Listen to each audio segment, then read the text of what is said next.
There he is, the almost podcast boy. Oh, and I heard you watched Long Legs today. What happens if I...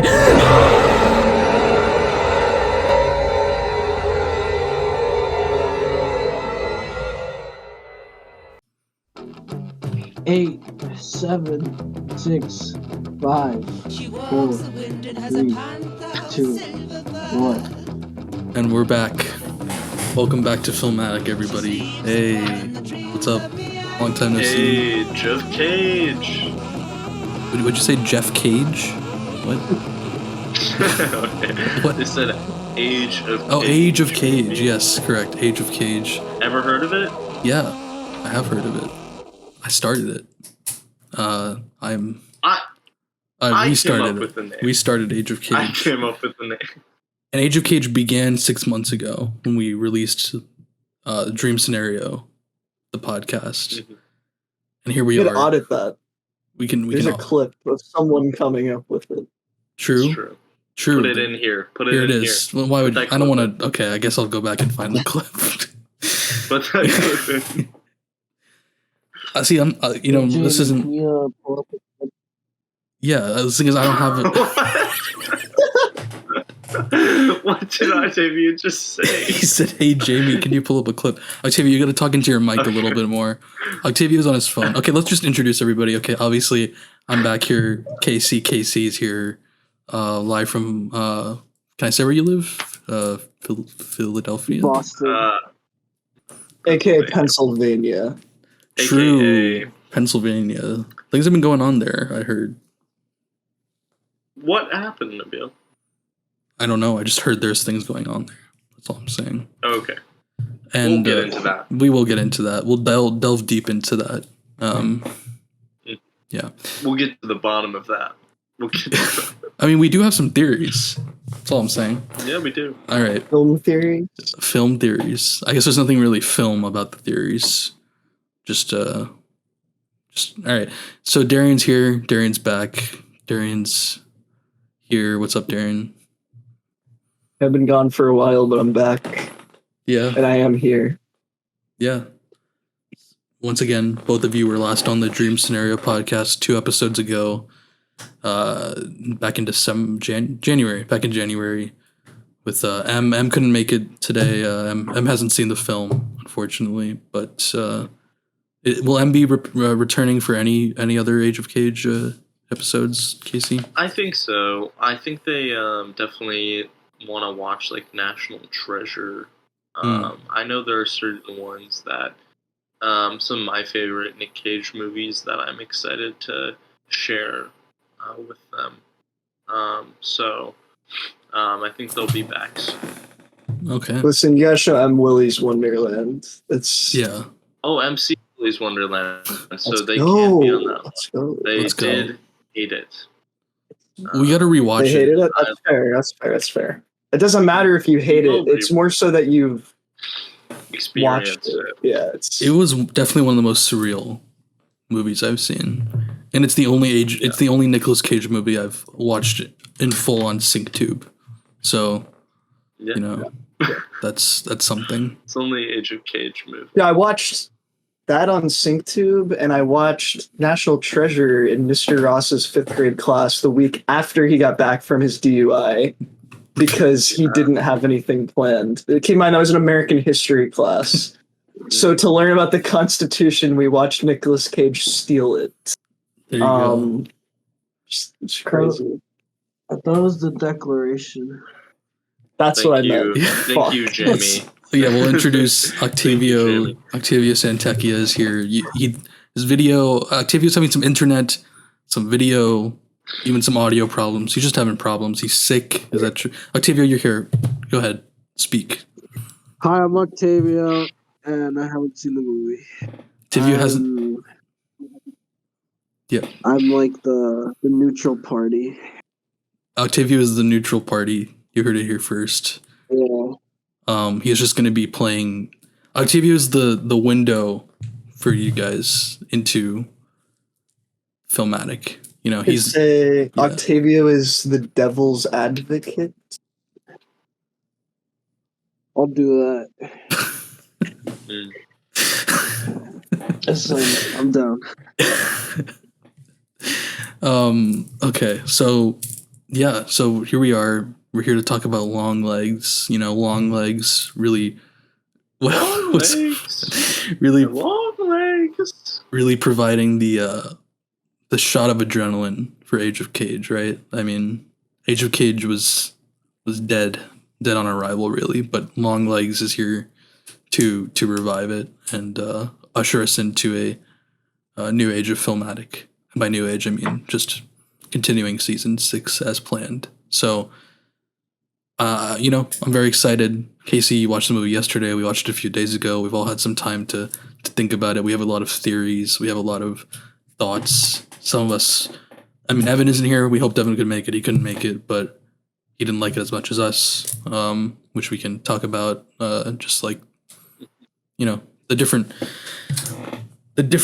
This is an interesting one, you know. I assume this would be much more cut and dry, but I feel like there is, depending on how you look at it, obviously, and your own perspective. And if you've seen the movie, those in the audience, you know what I'm talking about. You know, there's more to unpack here than you would think. So let's go ahead and get started.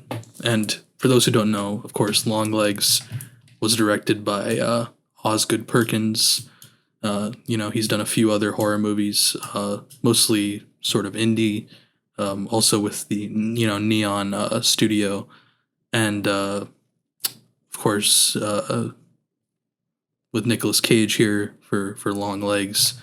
And I don't know, I kind of what do you guys think? Should we give a non-spoiler like review, or should we just delve into the plot, or like, I don't know, Casey, what are you thinking for like Age of Cage? How do you want to attack these movies? For Age of Cage, I think it is important to get as in depth as possible, Right. Just Yeah. like he does with his characters. He really gives it his all. So I think we should go, you know, step by step through the movie. Okay. So I think it's fair to say, yeah, as we go. yeah, I think it's fair to say, Hear me out yes, real quick. yeah, I like watching like podcasts and all that talking about movies, but I hate spoilers personally. What if we make this thing where it's like the first 10 minutes, it's not a spoiler, just to try to get the people watch the movie, and then it's like we yeah. aren't spoiling the movie. That's fair, and I think this Yeah, would specifically apply to Longlegs because it is a new release. Whereas Casey, you know, almost all the other ones we're going to be watching are movies from the last. All you know what I right. mean? So I think Octavio does have a All good right. point here, because I do think people should support the movie. You know, so I think that's a good point. We'll make that exception. We'll go ahead and give you a very quick rundown of our thoughts, and I'll just start, and I'll say that I think that people should watch this movie. People should support it because it is, you know, even at its, I don't want to say at its worst, but like, you know, no matter what, I think it's very entertaining. I think it's very atmospheric, and I think it's just a good time. And that's coming from someone who isn't the biggest horror movie fan or loves watching those movies. I think that this is something I would recommend to everybody, and I personally want to see again because I think there's more to be absorbed. I think it's just a fun time. So that's sort of my, like, you know, very elevator pitch review. I don't know, Casey, if you want to go next. Yeah, I'll say I saw this myself, and I think I was worried about that at first. I normally don't go see movies by myself. It's hard to, like, you know, like, bring yourself, for me at least, to like go to a theater, do the whole experience, and not have someone immediately to kind of share that with. I'm glad we have the podcast for that. But I know that was something I was nervous about. But it honestly was like one of the most, in a weird fucked up way, one of the most like enjoyable experiences I had in a movie theater recently. I was really able to just like absorb it and really get into the world of it. I felt so, whether it was through like aesthetic choices made or the storytelling, altogether I really felt like I was brought into the world of the movie. and seeing it by myself made it, I think, also a little bit scarier, a little bit more fun and entertaining in that way as well. And I left the theater feeling really good about it. I was kind of like on edge, like shaking for like the whole like 30-minute walk home. And that's how I knew that I was like, oh, I actually felt like an impact from that, like a physical like sensation. And I'll also say I'm not typically a big fan of like a lot of horror movies, but this is one that through the marketing, which I'm sure we'll get into, drew me in, and I think there were some. We'll talk about some drawbacks of that with the marketing, but if the marketing hasn't kind of made you at least a little bit interested in it yet, I would be shocked. But I think it did pay off for the most part, and I would recommend it to people as well. All right. And now recording. Don't worry about that. What just happened? I just realized that I wanted to. I'll cut this out. I just realized I wanted to add this Craig bot because it records each per. Don't worry, it'll help. So I just wanted to add that. Anyway, This isn't a deposition. This Don't isn't a worry about deposition. Okay. So don't freak out. All right, Darren. Yes, I think the movie was good. I think that in a sense, it's like actually what I expected out of the movie. Some of the marketing points that were, kind of, I don't want to say marketing tactics because I like the marketing tactics, but the focus of the marketing made me expect some things that didn't get fulfilled. But like a Nicolas Cage horror movie, with like the trailer being what it is, it actually, I would say, is exactly what you expect in a good way. Maybe a little bit better than what I expected.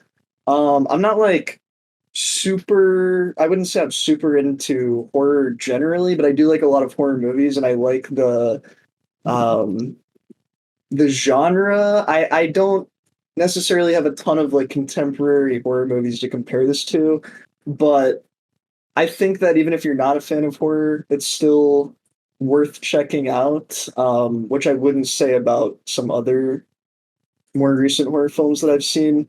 I think that, there is Nicolas Cage in the movie, which is probably like a major point of intrigue for a lot of people. But I think that the movie has a lot more going for it than that. It's not like some kind of like gimmick where Nicolas Cage is playing a murderer and he's gonna like be Nicolas Cage, right? The other characters in the movie definitely pull their own weight, and I wouldn't say that it's the most intensely horror experience I've had or scary experience I've had, but it's definitely in a strong way for the movie unsettling and creepy. I think it falls on that side. I think that it also is just visually an appealing movie, which like isn't something that I'm necessarily looking for. Personally, I'd like, be more drawn to like plot or performance, but that kind of positively caught me off guard because there is like a consistent style and tone to the way the movie is presenting the different settings that you're in, and that I think brought like a tense atmosphere that might not be as prominent in some of the different plot points, which we can get into when we discuss spoilers. But I overall, I think it's pretty good. I give it like a 7, 6.5, 7. Not to spoil my rating for the end of the podcast, but like, if you're gonna check out the movie, I don't think you have to be a horror fan. I think it's good enough to go in regardless. Yeah.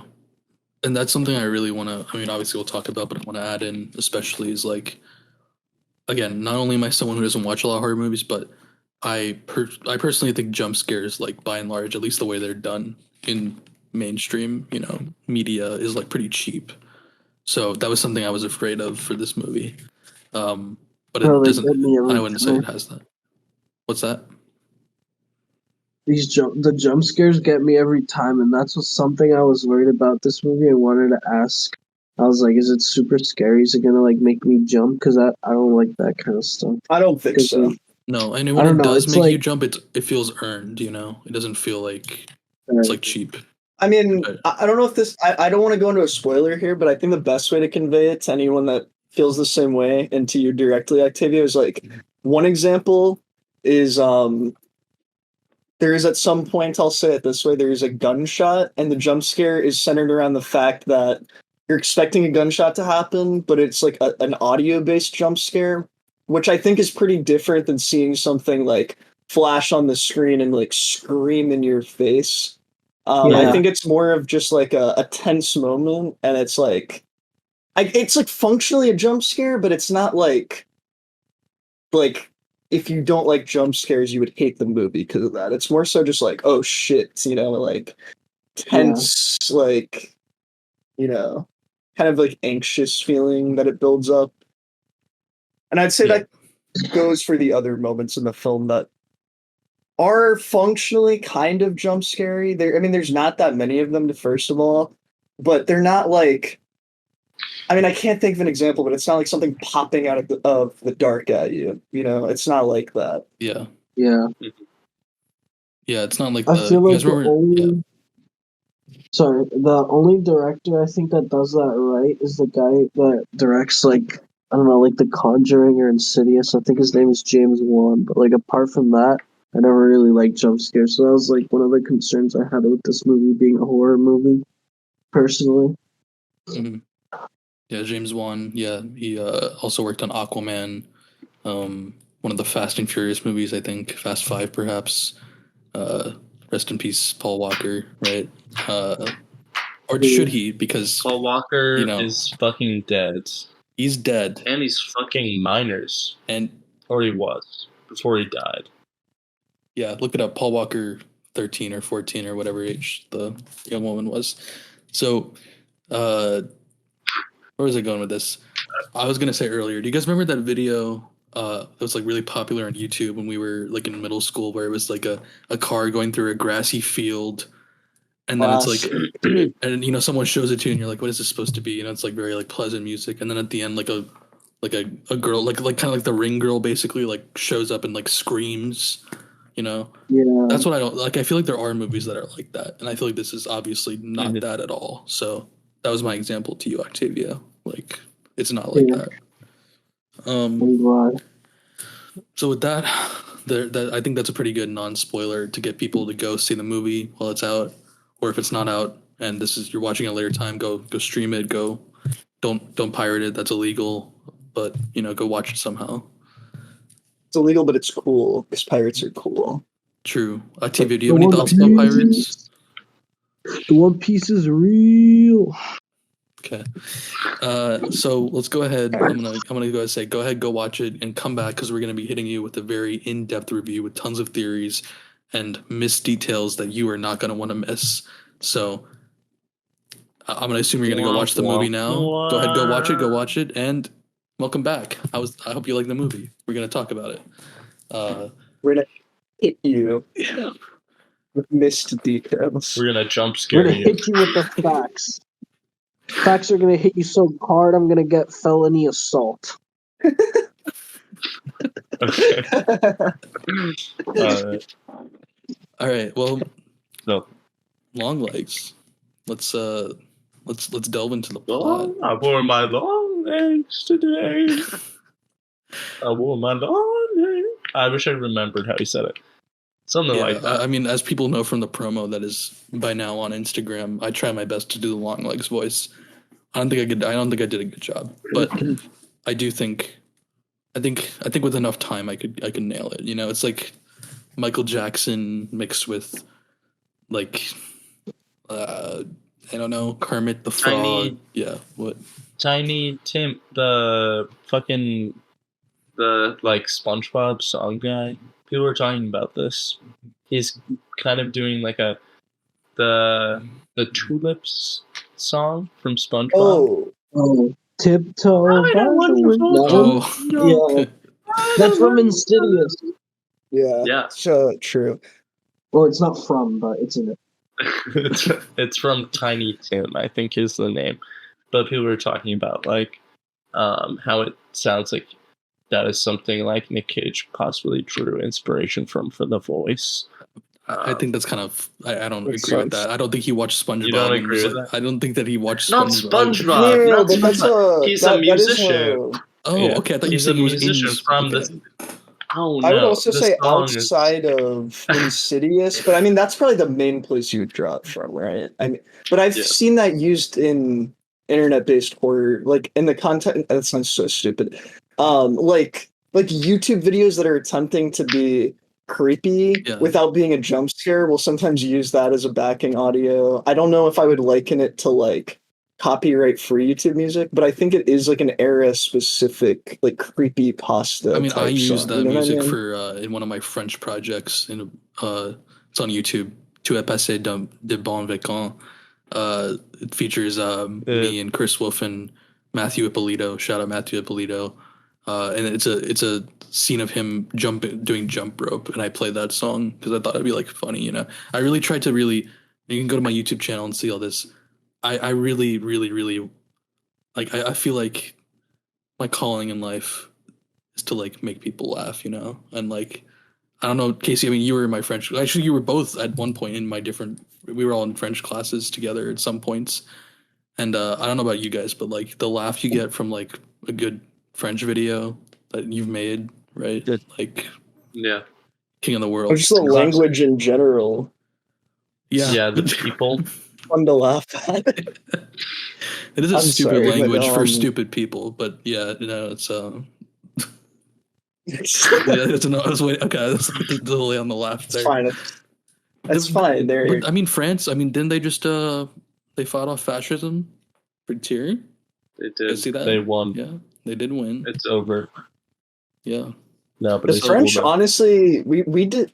I just want to say we dismissed the French. Jokes aside, I feel like way too much. Like I feel like Yeah. they've done pretty insane shit Well, historically. it's like well, Darren, you know, it's the same thing as like we're taught to like dismiss China or like look at China a certain way. That we've talked about this, but like it's the same thing with France. It's just like you guys are stupid surrender monkeys or whatever they call them. You know what I'm talking about? It's like I think it's the Yeah. same vein. It's just like putting them down because they're fucking like doing things with their government and like healthcare that we don't want to do because of capitalism. But yeah. anyway, I mean, I it's think funny that- because it really all goes back to England, dude. They destroyed Europe perpetually, yeah. and then somehow we're like, we need to probably cut this out of the podcast, right? I mean, But it's the up to you guys. I don't. during World War II as if they were the only part of Europe, Yeah. dude. I mean, even the U.S. didn't care. If it weren't for, it probably would have been gone. Honestly, like we didn't even step in, dude. That's a joke. Don't put that. Just cut that I out. didn't mean it Like, that way. I didn't mean it I mean, that I way. think I'm it's just cool to saying keep it. England bad. I think England's it's bad. pretty clear. We should have World War II, but not okay, Fair because enough. Nazis are bad. England deserves the. so what you're saying? I don't know what is wrong. No, it sounds like you're referencing. Now it sounds like Don't we're even referencing. get me started. Don't even get me started with the English. You know, we'll just put the censor beep. Everyone loves a good censor beep, right? We'll just sprinkle that in there. Yeah, that's You know, funny. It's like everyone loves. 5 minutes. I like that long. makes it sound seedier because then it's like I say World War II and you start censoring who should have done what. Yeah, but it's clear you wouldn't actually say that, which makes it even funnier. We're cooked, dude. Yeah. We're cooked. We're cooked. It's over. Anyway, already on how did we even camera. get to this fucking topic? Okay, so French class. You want to make French people class. laugh. What I was just saying I want to make people laugh. Okay, like, and that was the reasoning behind using that audio. Is like, and I don't remember if it worked or not. I don't know. Anyway, Casey, you were there. Did you think I was funny in French? Okay. All right. I think you were funny. So in long English. legs. No. Think I was funny in Oh. English? Yeah, we used together. I think Nabeel's What funnier is in English. happening? Okay, I do want to say, I don't know how you're Yeah. gonna edit this, Nabeel, It's fine. even Whatever. if it's unedited. I do want to say though about the song and Nicolas Cage drawing inspiration from that. I do think it's interesting that like you used that in the French video, and I know that song has been used in non-horror contexts, and I think it's like actually super reflective of what this movie does, where it's like uncomfortable, but it's not outright like I think parts of it, especially the intro scene, are like uncanny. They're not outright like I don't know, like we're in the spoiler part now, right? Yes, we're in spoilers. I mean, like you probably don't catch it, for example, in the intro scene because it happens quickly, but you get to see Nicolas Cage's face in that moment as the character Longlegs, and like you can't tell, but you can also tell it's not like he's like covered in gore or like super messed up. It's like very like subtly something's wrong with his facial structure, Yeah. obviously because of the makeup.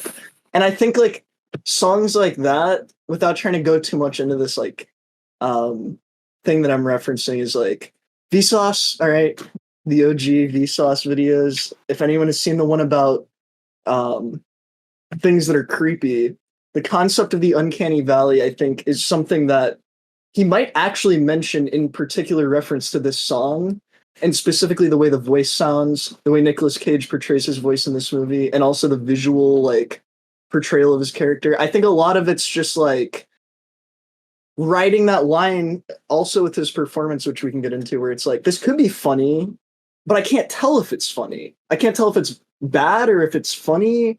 And then you end up feeling weird. And I feel like that's like a really interesting place to go rather than just like, throwing a jump scare in your face of something that's like really scary looking. I don't know.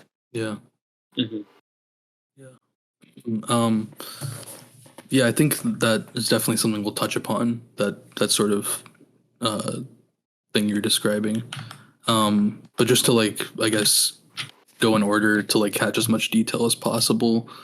Obviously, like you kind of already started talking about the beginning of the movie, which I think is like easily one of my favorite sequences in the movie and like stands out a lot as something I think about when I think about the movie. You have those awesome, opening credits with the red square, and then you get the opening credits turning into the. So throughout the movie we have this I don't know not a viewfinder, but you know what I'm talking about, like the smaller square aspect ratio. Yeah, It's like it's a sort of framing. Yeah, like a 4:3 frame. That sort of like is an indication of like. Again, we're in spoilers, so like Lee Harker's like this whole experience she had when she was younger, like almost throughout the entire movie when we're in this time period, we see it through this framing, which I think is really cool and I think works really well.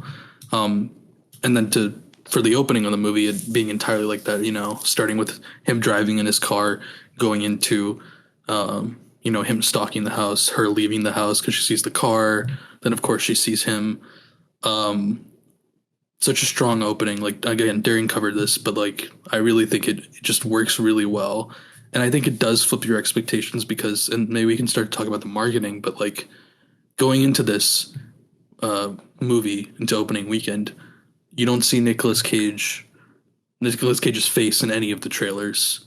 In fact, there are multiple marketing pieces where they're teasing that he looks insanely scary. Teasing that.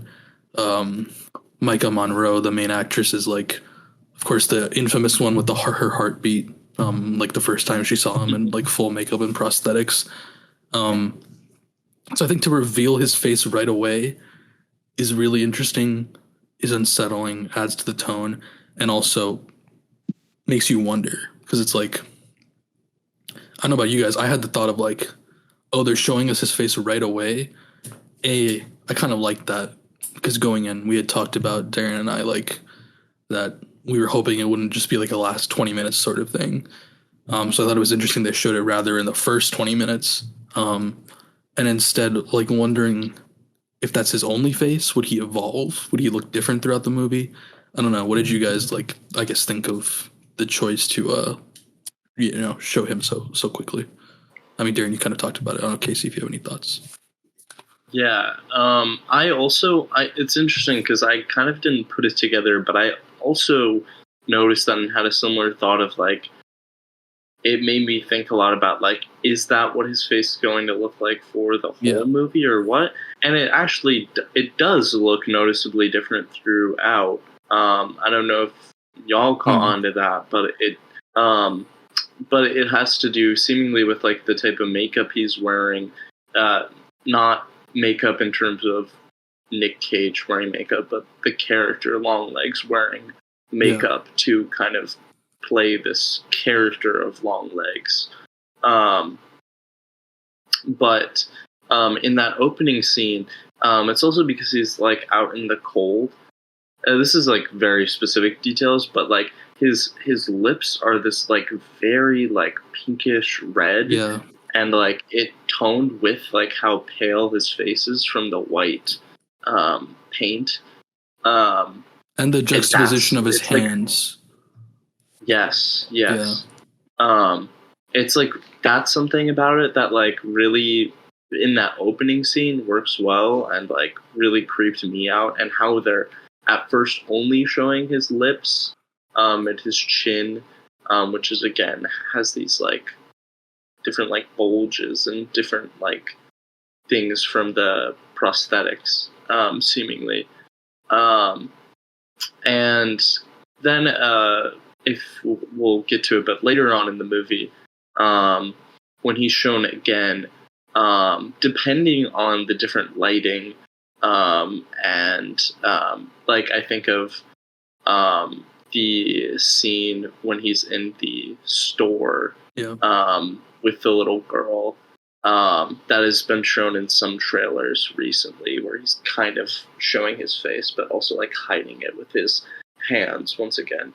And then the scene where he is standing on the side of the road and gets caught. Each of those, due to the lighting and the different, like, levels of kind of face paint he is wearing, all have different, like, striking appearances to them, which didn't really click for me until now. But yeah, I thought that was really interesting. I thought it was effective. Yeah. And not just that, but, like, in the, I mean, I'm not trying to, like, I think it's fair to jump around, but, like, at the end when he kills himself, and you see that kind of gore of his face, it almost, I mean, I don't know if you guys caught it more so than I did, but, like, it almost seemed like he was wearing, like, a porcelain mask, like, embedded in his skin. I don't know if you guys caught that. Okay, yeah. So, so I thought that was interesting. I don't know. I just want to point that out too, as part of, like, the appearance evolution. Yeah. Yeah. Yeah, I think Which something to connected with the dolls. Okay. Yeah. Yeah. I see that. I think I want to add a couple things. The first one, I just want to say, I've seen people mention, like, oh, dude, the makeup's fucking mid, like, the trailer overhyped it, which is, like, one thing on its own. But specifically going further, they'll be like, doesn't even match his hands. I think this is all, like, obviously intentional, because, like, outside of the facial structure that his character has, I think, like you were saying, Casey, the character is also supposed to be wearing, like, powder white makeup. So the fact that his fucking hands are Nicolas Cage's skin color, I think, is, like, intentional. I think that is not something that the makeup team... It felt, like, creepier that his face was, like, so strange and weird, etc., that we talked about, but his hands were, like, perfectly, like, soft and, like, real, like, I don't know. I thought it was cool. And I think because it's grounded. Yeah. Because it's, like... Well, I mean, it is, I mean, yeah, it's grounded, and also it's not, right? I mean, overall. Yeah. I'd say he... in these... Oh, he's completely grounded. I mean, he's so grounded that... Well... yeah, he is, but I guess, you know... I would say he's so grounded that it misleads, or misleads not in a negative way, but, like, misleads, like, as to where you think this is going and, like, what's real and what's not. Yeah. Which... I also want to say, I think about the doll thing, Nabeel, have you read anything that's, like, them commenting on whether or not his face was actually, like, in character... wearing some... Okay. I mean, I assume, just thinking... Again, I just have my face, the last shot of him, that's, like, all bloody. In my mind, I assumed that he had, like... just, like, it screwed it into his face or something. But I haven't read anything about it. I don't know what the intention is. So I was gonna say there's also a shot that I felt like was kind of implying that somewhere in the middle of the movie where they have this transition between the doll. There is a doll's face, and then it Yeah, it's when literally he's just at the like bus stop. fades Yeah. onto his right Yeah. before he gets picked up. Yes. Yeah. I also just separately think that like when you're talking about the disfigurement on his chin, for example, in that opening shot, I think like something that's cool about it is like no shade, but it's like part of the makeup is almost giving like Marilyn Manson, like I have an asymmetrical face structure vibes, but Yeah. exaggerated subtly enough that it's like this is still not quite that, but it's like you can almost look at him and be like, this guy just looks fucking weird. Like he just kind of looks creepy, but at the same time, there's like again this like uncanny, like something is slightly off, which I almost think is better than if his makeup was just like. I mean, it's a different direction, but for the style of this movie, I think it's better than if his makeup was just like monster tier. I think it's good that it's like he just looks kind of like fucking weird. Yeah. I don't know if you guys would agree with that. It's kind of a weak adjective, but like No, I agree. know. I agree. I think I don't know. Like you hear a lot about, like you said, like people saying that it's underwhelming and whatnot because of the marketing. And to some extent I can understand that, but like I do think it like just fit the tone and environment of the movie very intensely. I mean, knowing what he looked like, to continue with the plot a little bit, jumping a little bit ahead, like that scene where she's in her house cabin or whatever, and you get a like knowing what he looked like, it was still intimidating to me that he was like in her house and like stalking her, and you see a figure walking away. You know what I mean? Like, A, because I thought that he could have, again, I didn't know it. Like, I'm theorizing in my head at the time of watching that he's like a sort of, supernatural being that's like evolving. But also, even if it was just him walking around, I think that's still creepy. Like, you know what I mean? I'm not like off put because he doesn't look like insanely just, whatever, right? So, yeah. Yeah, I think if they went more into making the makeup / his characters look like completely grotesque and like supernatural, you would have to probably inevitably tease it for longer in the movie before revealing it, because those are just like two different strategies, right? Where if you're just putting someone subtly at an increasing amount in the film, it's like their presence is just like riding the line. I think it starts to make it more unsettling. Like when you have this scene with him in the hardware store, or I think it's a hardware store. He's in the store. Like that scene is strange because you get to just see him fully straight up for the most part, but he's just like interacting with a normal person. And it's like, if I saw this person in public, like just things about his posture and, the way he's interacting with this child, which I think is another thing in the intro and in that scene is like, thematics aside, which we can discuss, I think seeing him interact with children really plays into some of what the performance that Nick Cage gives is good at, playing into this like almost like, not that I had this experience, but I was Sorry. It made me feel like the fear that I had of like being approached by a stranger when I was a kid. It's borderline, like I said, like Michael Jackson, like I mean, like it's you like don't Marilyn know, Manson, Michael Jackson, like you don't know what their intention is to like be friendly to the kid or be antagonistic, but also if they're friendly, obviously that could be troubling, obviously, and it's another way. It's like no matter which way you cut it, it's uncomfortable and like weird. Yeah, and I want to come back to this and just maybe near the end. It's a small point. But I feel like another aspect of this, it's also like Buffalo Bill and Silence of the Lambs. I think like playing on the like ambiguity of the character's gender, at least visually, I confirmed by Nicolas Cage into that that they are androgynous. I mean, throughout the interview, he refers to Longlegs as he, she. So just to put that out there. But anyway, sorry. Yeah. Which I think that this is kind of a trope. I mean, I think Marilyn Manson playing with androgyny and his character as an artist even is supposed to be like creepy, right? That's I think what he was going for. I will say, like I said, I want to come back to this. the messaging felt it starts to feel a little bit weird when you have like an androgynous character. We're talking about like the purity of like a child and their household. I don't think that's the point of the movie, but I said this to Nabeel when we walked out.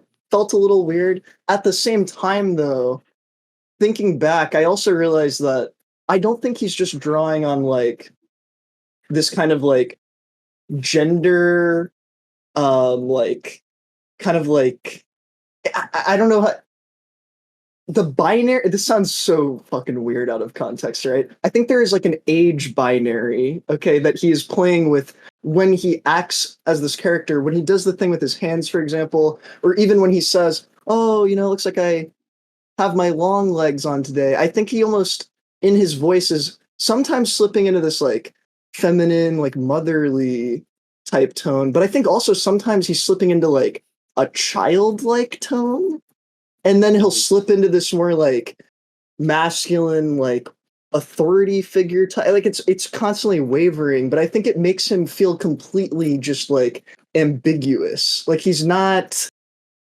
You can't really tell where he's coming from. You know what I mean? Yeah.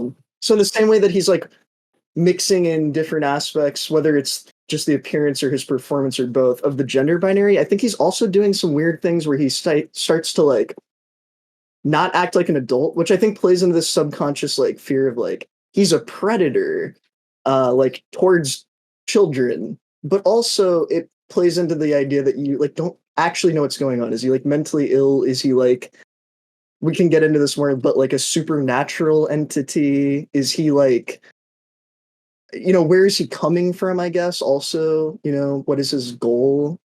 Which I think is revealed more explicitly. But anyways, yeah, I don't know. I think my point here, Nicolas Cage's performance had, I think, a lot more depth than I noticed the first time I watched it.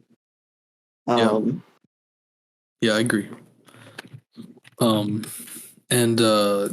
Yeah, no, I think I completely agree, and I think we will touch on some more of that as we continue.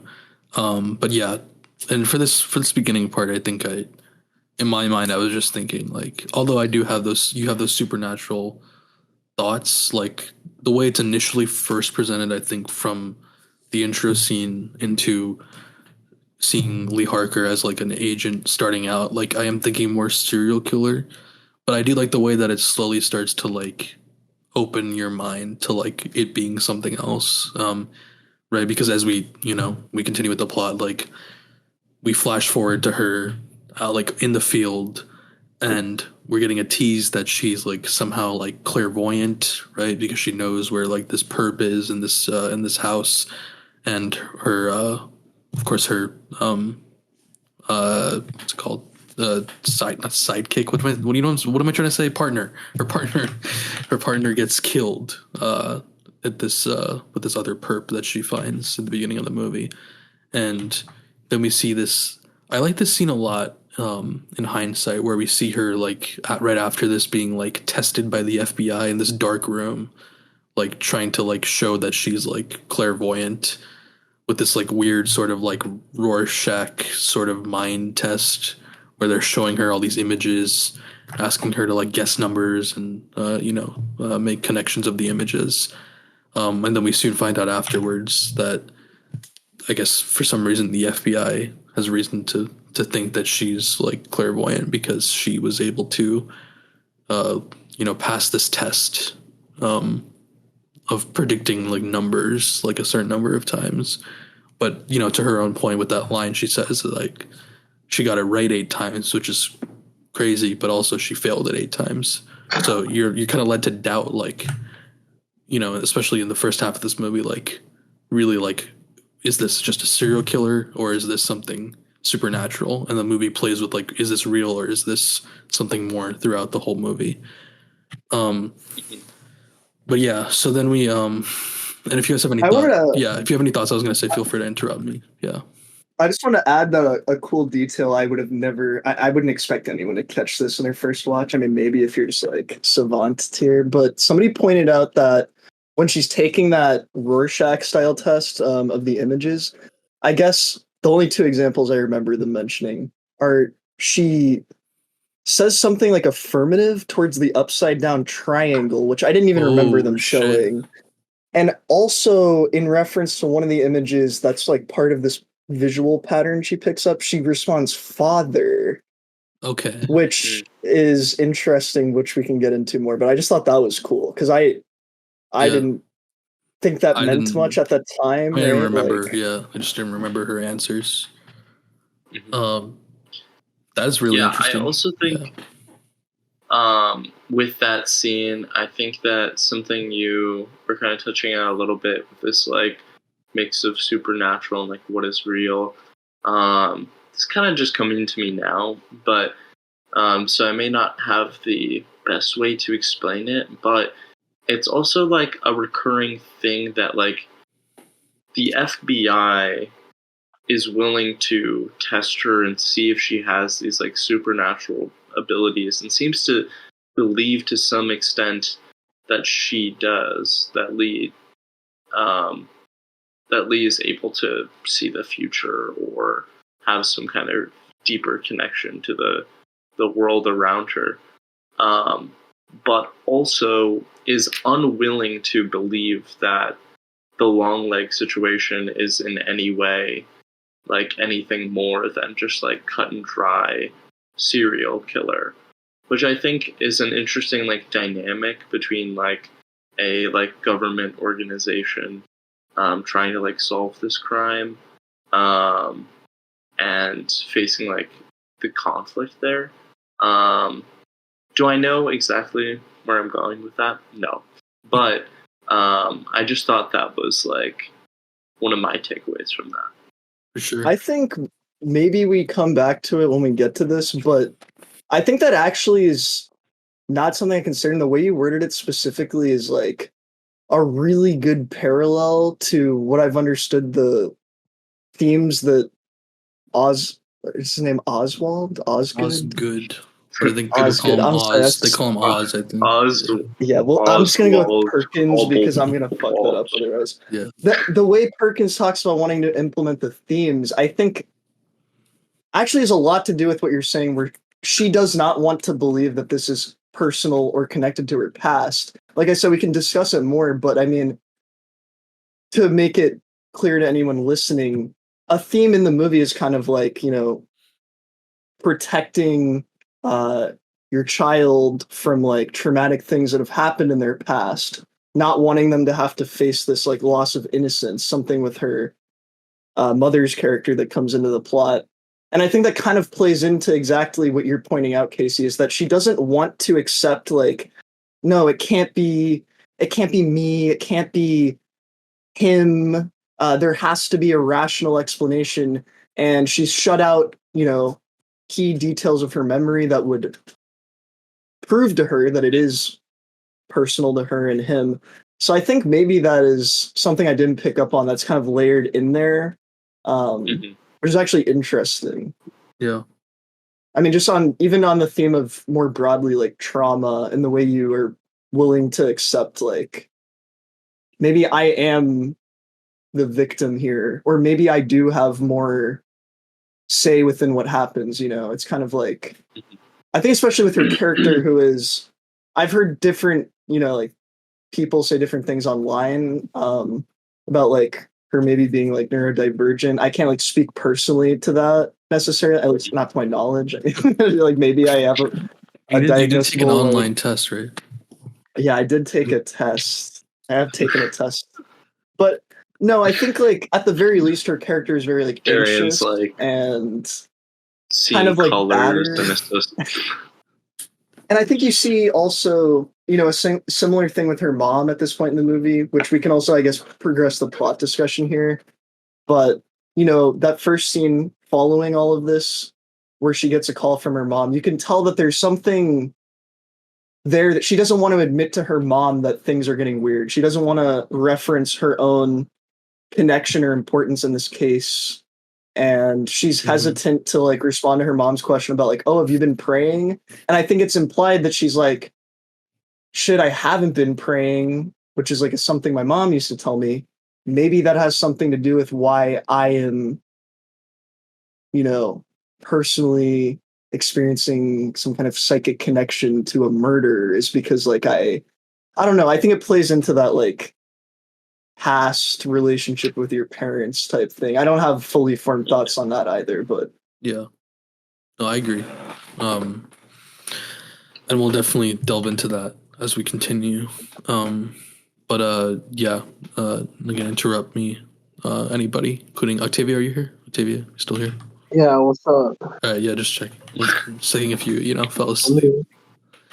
No. All right. Okay, so continuing, she gets transferred to this case, and we're starting to unravel some details like that. The significance with like the 14th of the month, and that being the day that Longlegs sort of incites somehow, which is kind of part of the investigation, fathers into killing their whole family. And, we know he's connected to this because of the letters that he leaves. And so this investigation kind of starts to play out. And she's working on this with, her supervisor, like upper level agent Carter. And they kind of start to discover some stuff, including, namely, a doll, which is like buried at one of the former crime scenes. And inside his head, they find like a metal orb. And Lee throughout this is like sort of starting to like see things as well, right? She's seeing like flashes of like Longlegs and like what he's like done to these families, or at least that's what the perspective of the movie is indicating. Also, I did skip over. I mean, I talked about the scene a little bit earlier, but again, one of the best scenes in the movie when she's in her house and Longlegs leaves her a letter. Very, very well done. One of my favorite horror scenes I've ever seen, just like in the way that it's done, the tone and everything. The perspective of the camera, of course, always leaving a little bit of like room behind, Lee, and you sort of see things or don't see things. I mean, there's some definitive things like, the cabinet creaking open or like stuff like that. But it really leaves you like with a lot of tension. And of course, the letter he leaves her saying that if she tells anyone about these like visions or that he even spoke to her, that he'll kill her mother. And like Darian mentioned, she is like talking to her throughout this, and eventually decides to visit her. And when she's there, she finds. Am I skipping over a lot? I feel like I don't know. I mean, kind of, but not necessarily. I just feel like I'm think missing like some little scenes. there's scenes where they discover the body, for example, but I don't think it's super relevant. It's kind of just the thing part is, of like, the I feel like the build-up. plot on paper develops pretty quickly, but like a lot of this is like sort of like drawn out in these like. Well, that's how they build the tension. Like the scene with her mom is actually, or the scene with Longlegs leaving her the letter That's a and very talking to her long mom. scene. Yeah.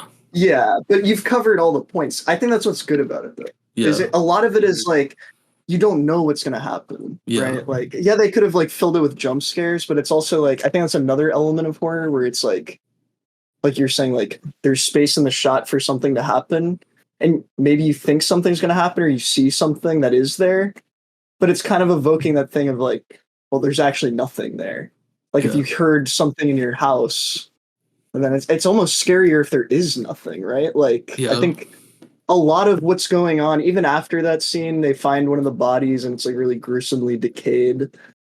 And there's like that cat. That's like one thing you skipped over. But I don't think these are major plot points. They're more so just about like building the sense of like what is going on. Yeah.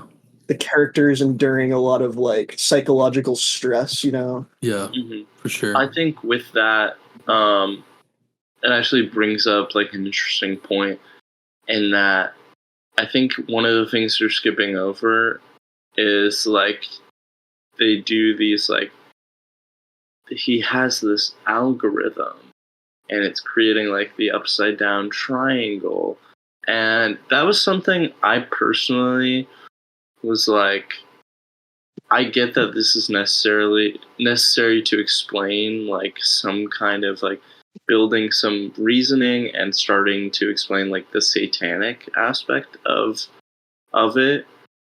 But I was like, this is confusing to me and maybe a little too much. I don't know feel if like that's for like me, I'm it kind stupid. of like added like so like Osgood Perkins like talks a lot about in these interviews that like his goal was not to like, a lot of people are like saying like, oh, like parts of it, too much of it emulates like stuff I've seen before in horror movies, like, you know, Zodiac or Silence of the Lambs or Seven.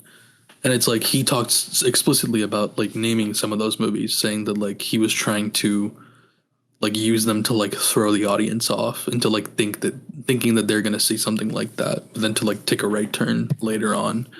So I feel like that Okay, sort of yeah. thing adds to like, for me, I was just like, yeah, like I didn't care too much about it, but it was just supposed to be like, it just kind of made me like more immersed in like, this is like a serial killer who is clearly like happens to be satanic, but it's just sort of like explaining his motives and like immersing you more in that investigation. I don't know. That's how I felt. Yeah, I mean, I think you worded it pretty much, I guess, like how I was trying to say was like, I didn't feel like there was a reason I should care about why he's doing it in this way, but like it was helpful for explaining things. Like, I mean, in my mind, it was just like, oh, he worships, like now we know he worships Satan. You know what I mean? Like, yeah. which is fine. Yeah. I I think will the say- dates thing is cool. Like, it did get a little confusing to me. I was like, why are they like within like 6 days? But then it does make sense. Oh, one other thing also. Something that did not click for me, like 20 minutes after that letter scene, was like when he says like, I will like cut her like Milky saggy tits off, yeah. and yeah. I did not understand. I was like, who is he talking about? And then like 15, 20 minutes later, it clicked for me that like that's why Lee hadn't told anyone. Was he was like, oh, he's gonna kill her mom, and then that was one thing that bothered me. I was like, why is she not fucking talking to anybody? I mean, But not I gonna put lie, that I feel like it was completely pretty on clear. myself. Yeah, I feel like it was like, Yeah, that's fully on me. I just misunderstood that as like, I thought he was saying like, I'll kill you, and I was like, well, why Honestly, would that deter you? He's probably going to try to kill you anyway. At least in that point of the movie, that's why I was like, yeah. I just realized when you said that, like, I didn't actually think about that, but it's like, the reason he doesn't threaten to just kill Lee is because, like, by the structure of what's going on, he can't, right? Like, he can't directly Yeah. kill the daughters, which we Yeah. come to find out later. But I want to say about this scene, two things. One, I don't know if this was intentional or maybe just like it's a thread they could have picked up if they wanted to go this way. But when she first picks up the like algorithm and the triangle thing, it's like she goes into this room with all the case stuff. She's in there forever, and then they come back and she's asleep, and the guy's like, doing this for too long is like not good for you. Like you're gonna lose your mind essentially. He doesn't say that, but you know what I mean. And I thought that so to finish what I was saying, she comes back later at some point with this information and she says, he's like, how'd you figure this out? And she's like, I looked long enough. And I thought maybe we were getting at something here where it was like, if you look at anything long enough, you'll start to just like find shit that's not important or necessarily like, and I think this might still be part of the plot because I know Perkins talks about in one of the interviews that I read that he's not necessarily trying to say whether or not this guy's worshiping the devil or the devil is real or he thinks the devil is real. Like it could be any of those. It could be all of those. But if you think about evil, for example, long enough, you kind of just start to like carry these things out, even if he's not worshiping a real evil entity, right? Longlegs is like convinced that he is, so he may as well be. I think that concept kind of maybe plays into what Lee's doing there, but separate from that, I also just want to say about the algorithm like triangle thing. I think it's an interesting like way to kind of position this movie setting like as a I don't want to call it a period piece because that's fucking ridiculous. But it's reminding me of like Stranger Things, right? Where you have something that's clearly kind of like nostalgia bait, but it's not necessarily just nostalgia bait for like other titles in the genre. Because at the time, when you have things like the Manson killings, right? We're coming out of like 70s, 80s, early 2000s, right? Where the movie is sitting at time wise, you have people that like the CIA or the FBI are kind of playing around with these ideas of like psychic capabilities and like supernatural influence. And is Satanism to blame? Is it a cult? Is it, like it's kind of something that I think actually not only are you experiencing as the viewer being unable to discern whether it's supernatural or not, but this is something that's kind of like actually going on during that period of time. Mm-hmm. I mean, even in cases like, the Zodiac Killer and Ted Bundy, I think, Jeffrey Dahmer, all these things are like shrouded in this air of kind of like intrigue and mystery. Like, why did they really do it? They show these shots even in the movie of newspapers, like one of them specifically being like the devil made me do it, which is a headline from the real world that inspired another horror movie of that same name. And it's not necessarily, I'm realizing now, a reference to that horror movie, but it's kind of like, this is literally what people were confused about at the time. Are people doing all of these fucked up things and at the time kind of like an era of like, I guess, apparently to people in the 70s and 80s, like modernity, I don't know, I feel like coming out of like the 50s into like the 70s and 80s, all the stuff that's going on, you start to question like religious values are dissolving. The government is like more of like an insidious like potential like I guess wrongdoer than like they would have been during the World Wars, for example, or the Cold War, right? I think all of these things are like kind of actually thematically intentional now that I think about it. So then what do you, I mean, look, I'm not trying to jump ahead, but I do feel like it's, I don't know. I just want to, whatever. But like, I feel like what confuses people or like what it seems like what made Evan, for example, as someone who like didn't like the movie generally, I think it's fair to say, like what do you think it meant? Because like I agree with you and 100%. I'm like I see those themes now. What is the meaning then in the ending of like making it so that the dolls are the reason they're doing it and the devil is the reason that all this stuff happened? Like, what do you think the message is? Like, well, I'll just say in short because I want to give you guys a chance to talk because I kind of just fucking ranted about fine a tangent. But I think generally, I was in Evan's corner also. I kind of walked out of the movie not really getting why they went down this. I guess we can just come out and say it for the sake of the plot. They found the doll earlier on, and it turns out that the I'm fine doll with jumping is, around at this point, so it's okay. Yeah. Yeah, so the dolls are influencing people to do the murders. Longlegs is not doing them himself. Her mom goes in and puts the doll in, and then the doll makes them kill each other. Or the dad killed them, killed the rest of the family, whatever. Yeah. And I think what it is kind of like, I'm starting to realize a common theme between like what I was just talking about, like not knowing what is actually going on and, is it supernatural or not, kind of plays into this whole thing that like the concept of the devil in a very like Christian or Catholic sense represents, which is like not to say that the movie is a religious story, I don't think, but it's like the character is like subverting and twisting things into their opposite so as to like confuse and manipulate people, right? The devil, that's kind of like, I guess, how it's written. I'm not like a Bible expert, but I think it's kind of like, for example, he gives her the code, right? She's got a 50% success rate on being psychic, and people are convinced. He gives her the code and tells them, hey, Just say that you figured it out on your own.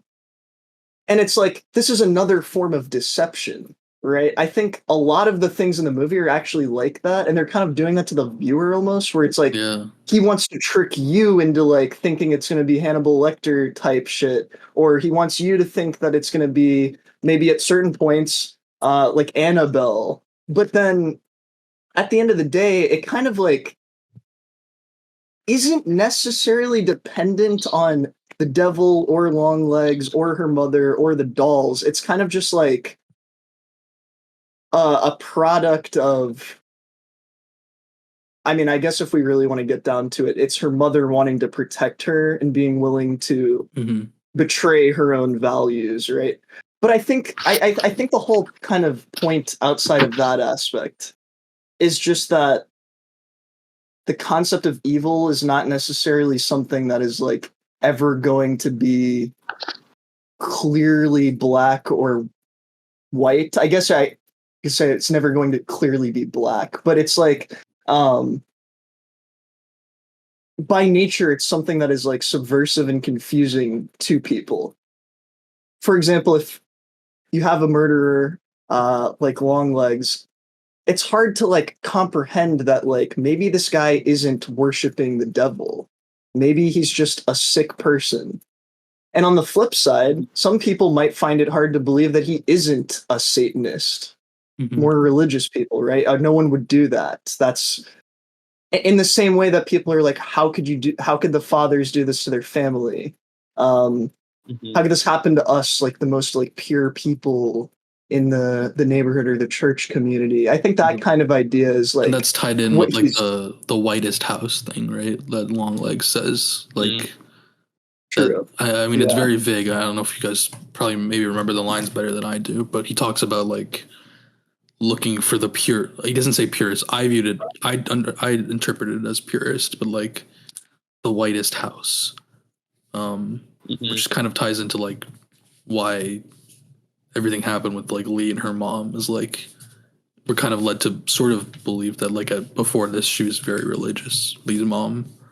But yeah, I don't know. Okay. Trying to remember the train of thought how we got here, but I have a question. Yes. So I saw this Instagram post earlier today or yesterday, and it was saying that Nick Cage said that he channeled his mom when playing Longlegs. This is true. Does that mean anything to you guys? So as I understand, as I understand it, from the interview I watched, was he talked about channeling his mom specifically, obviously, like in terms of like the way he was talking and stuff. That was a point he made. There's a story. I don't remember exactly. I have to reread it, but like, I'm pretty sure Nicolas Cage's mom was also like severely like sick when he was growing up. Was like constantly like sick. So he kind of tried to like translate that like sickly like voice she had and like mannerisms into Longlegs. I think more so because he thought it could like be like interesting and creepy. But also he talked about like viewing the story like and like why he like signed on to do it and like was interested and talked to Oz Perkins about it. Was like he told Oz Perkins that like, oh, like I viewed this as like a story about my mom to me. And Oz Perkins said that he wrote it in that way about his own mom, right? Which ties into what Darian was mentioning earlier, which was like the fact that like the main point, or at least one of the main points of the movie to Oz Perkins was that it's about the lengths that parents can go to protect their child without realizing the lengths they're going to or the effects that it has on the child. I don't know if you have any thoughts about that, but yeah, that's to answer your question, Octavia. That I don't know if that answers it, but yeah, I mean, I don't know. I didn't watch the movie, but it was just more for a conversation. It's like that's a good. I could kind of understand. It's like because I thought when I saw that I was like, what is he just trying to sound like his mom? But now that you say it like that, it makes sense. Yeah. I think an interesting point of that is Oz Perkins, son of Anthony Perkins, Sir Anthony Perkins.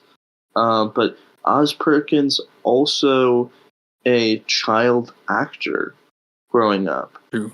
And there's an interesting line in the movie where the daughter of I forget his name. The other The police detective, yes. captain or whatever. He's like the yeah, lead yeah. investigator. Yeah. Yeah.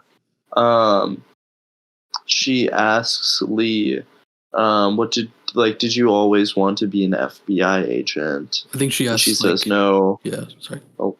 I didn't know No, you were you're going to good. continue. Sorry, I was just going to say like. Oh yeah. I didn't know there was more. I only remembered that she asked her, "Is it scary being a lady FBI agent?" Oh yeah. Yeah. Yeah. That's just But she asks did you always want to be an FBI agent since you were a little girl? I think is how she words it. And Lee says no, I used to want to be a child actress. Or I used to want to be an actress. And there's some comment made about doesn't that mess you up? And the idea that so does being an FBI which is agent. it's funny, kind of, yeah. Yeah. That whole scene is pretty funny. But I think that maybe I have no backing for this, but commentary on his own experiences as a child actor. I'm not trying to be but I mean with everything that we know about how that shit operates and has for decades, probably not great experience for him growing up, and I could definitely see that influencing the themes of your parents protecting you and what that means and what effects that has on you. For sure. Yeah, I didn't think about that. So it's a pretty good one. Yeah. I mean, I also don't want to be too speculative here, but I feel maybe this also plays into some of the portrayals of how Lee as a child or the other child actress in the hardware store is contrasted with Longlegs, where it's himself as a child actor.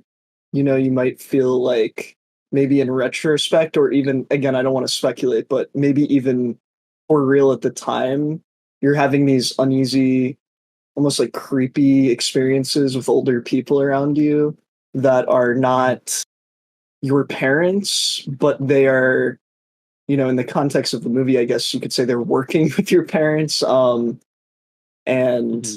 yeah, there's kind of an unspoken contract there where it's well, I want my kid to do good. I want them to be successful. So let's put them in this even movie. In that scene, she calls for her dad, and he doesn't come out.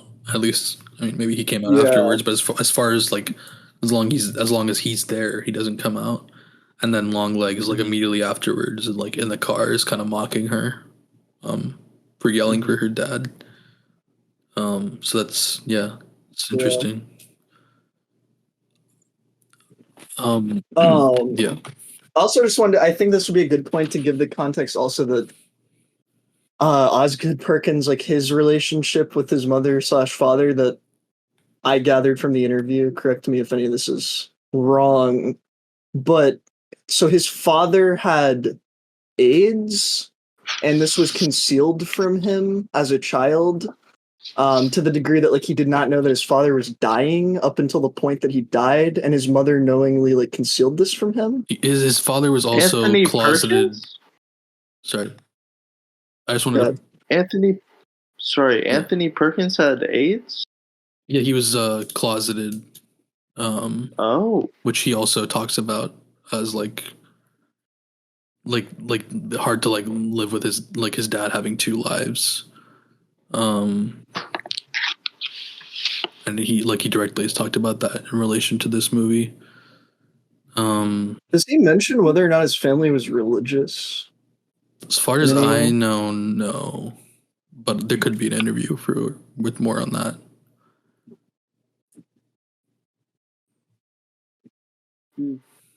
Yes, I mean, I think it makes sense to me that Nicolas Cage picked up in the script these similarities, because it seems like they actually probably had a pretty similar experience, be it mother switched with father, but I mean, you're kind of dealing with like the exact same thing, right? Like one of your parents is like ill, and I mean, I think that alone is probably going to lead to a traumatic experience, right? I think explicitly, just to be clear, like what he said is in interviews that I've read, at least, is like that his dad was like closeted, very famous, died of AIDS, and his mother like was like sort of in charge of like making sure that the kids, like him and his like brothers, like didn't know about that, and like control. He explicitly said like controlling like the narrative around his father, and he talks about like, you know, like obviously she viewed it as a way of like protecting them, so to speak, but like obviously that clearly very much, you know, messed with his head and like his idea of his own father. And then he talks about just like the general cycle of like how parents do that, and like taking that trauma with you, and like the cycle of like, and then having your own kids, which he also has his own kids now. So to be clear, that's kind of what he was saying.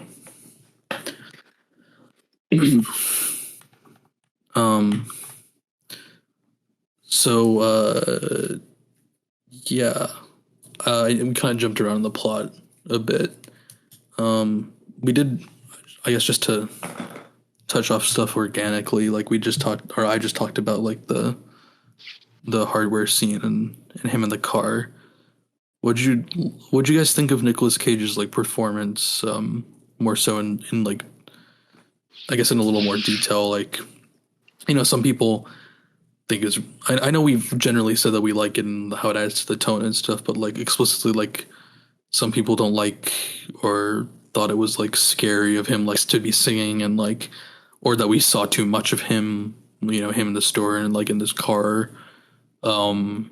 Like how did that affect the tension for you? I don't know. Like, I guess I'll say personally, like I thought the like the scene of him, like especially like where he's like singing, like because it's not also, this is not just like a normal scene. This is like a if I remember correctly, it's a psychic vision that Lee Harker is having, / even flashback to when she was a girl, we find out later, where he's like, you know, he does I don't remember exactly, but he's like, you know, her mom is like telling him to leave, and he's like starts singing like I'll come back, not once, not twice, but as much as I like. And like that's like the homeless guy outside of my apartment. No, god damn it. Oh god, I'm terrified. I'm horrified. Okay. So I just looked up the quote that you're talking about, Nabeel. Yeah. It's not a real song, by the way, because I know we questioned that because Nicolas Cage was singing it, but that's even more. It's more cool. I think that's better. But yeah, go ahead. It's actually, I think, directly just an explicit indication at that point. Obviously, I think you're focused on how.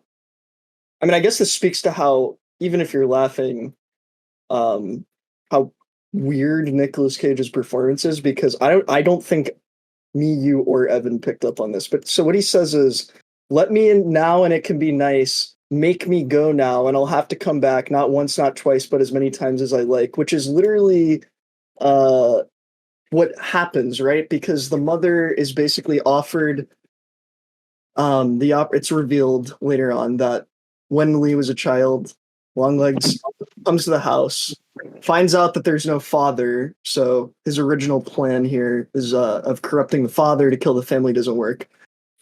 So he says, you know, I'm going to kill your father, or kill your daughter, sorry.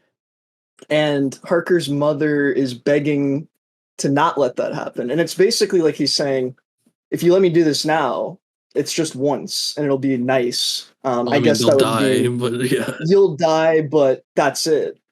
But if you make me go, then we're gonna have to do this over and over again, which is she what ends up does, happening. Yeah, in order to protect Lee, she basically makes a deal with the devil, figuratively, but maybe literally, to just okay, well now we're gonna kill other families over and over and over so that She you can don't grow up. kill my daughter. Yeah. Which I didn't even I didn't catch on that he was literally just putting that in that. So also it says here in the quote that I don't know if this is how they show it the first time, but he's singing this to her mother after her mother asks, "Why are you talking to my daughter?" And I think it's non-linear the way it's portrayed, but that's outside. So the intro happens, she snaps a photo of him. Her mom comes up, asks that. He says that to her mom, and then they end up inside where he's, trying to kill them. Or her daughter. I don't know if he's going to kill both of them. I don't know if they clarified that. Doesn't really matter, I guess. But yeah, I think that's interesting. Maybe it's just foreshadowing that's layered in there. But I really like that because it's like it's something that sticks with you as like an eccentric part of his performance, which of course Nicolas Cage is it's a specialty. But it's like I didn't like yeah.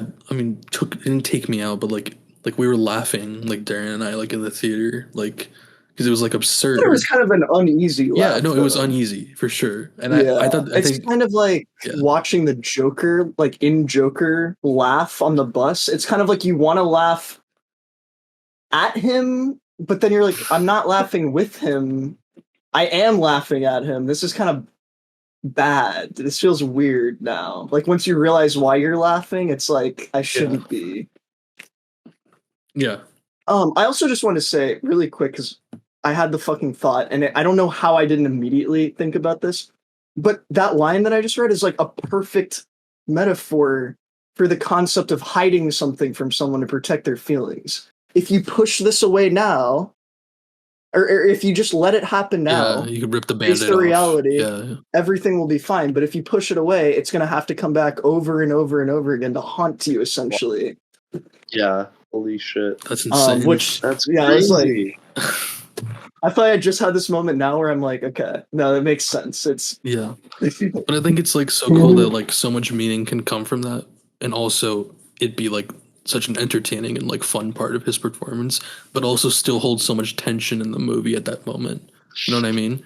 And I think that's sort of like a hybrid like dynamic of all those feelings and emotions for the movie. Like I think that's what I like the most about it is like there's a lot of that, like that sort of feeling. Here's the thing, I haven't seen the movie, and I don't know if Longlegs has any powers or whatever, some weird stuff going on. But it sounds to me like the mom did everything except go to a gun store and stand her own No, she had a ground. gun. She had a gun.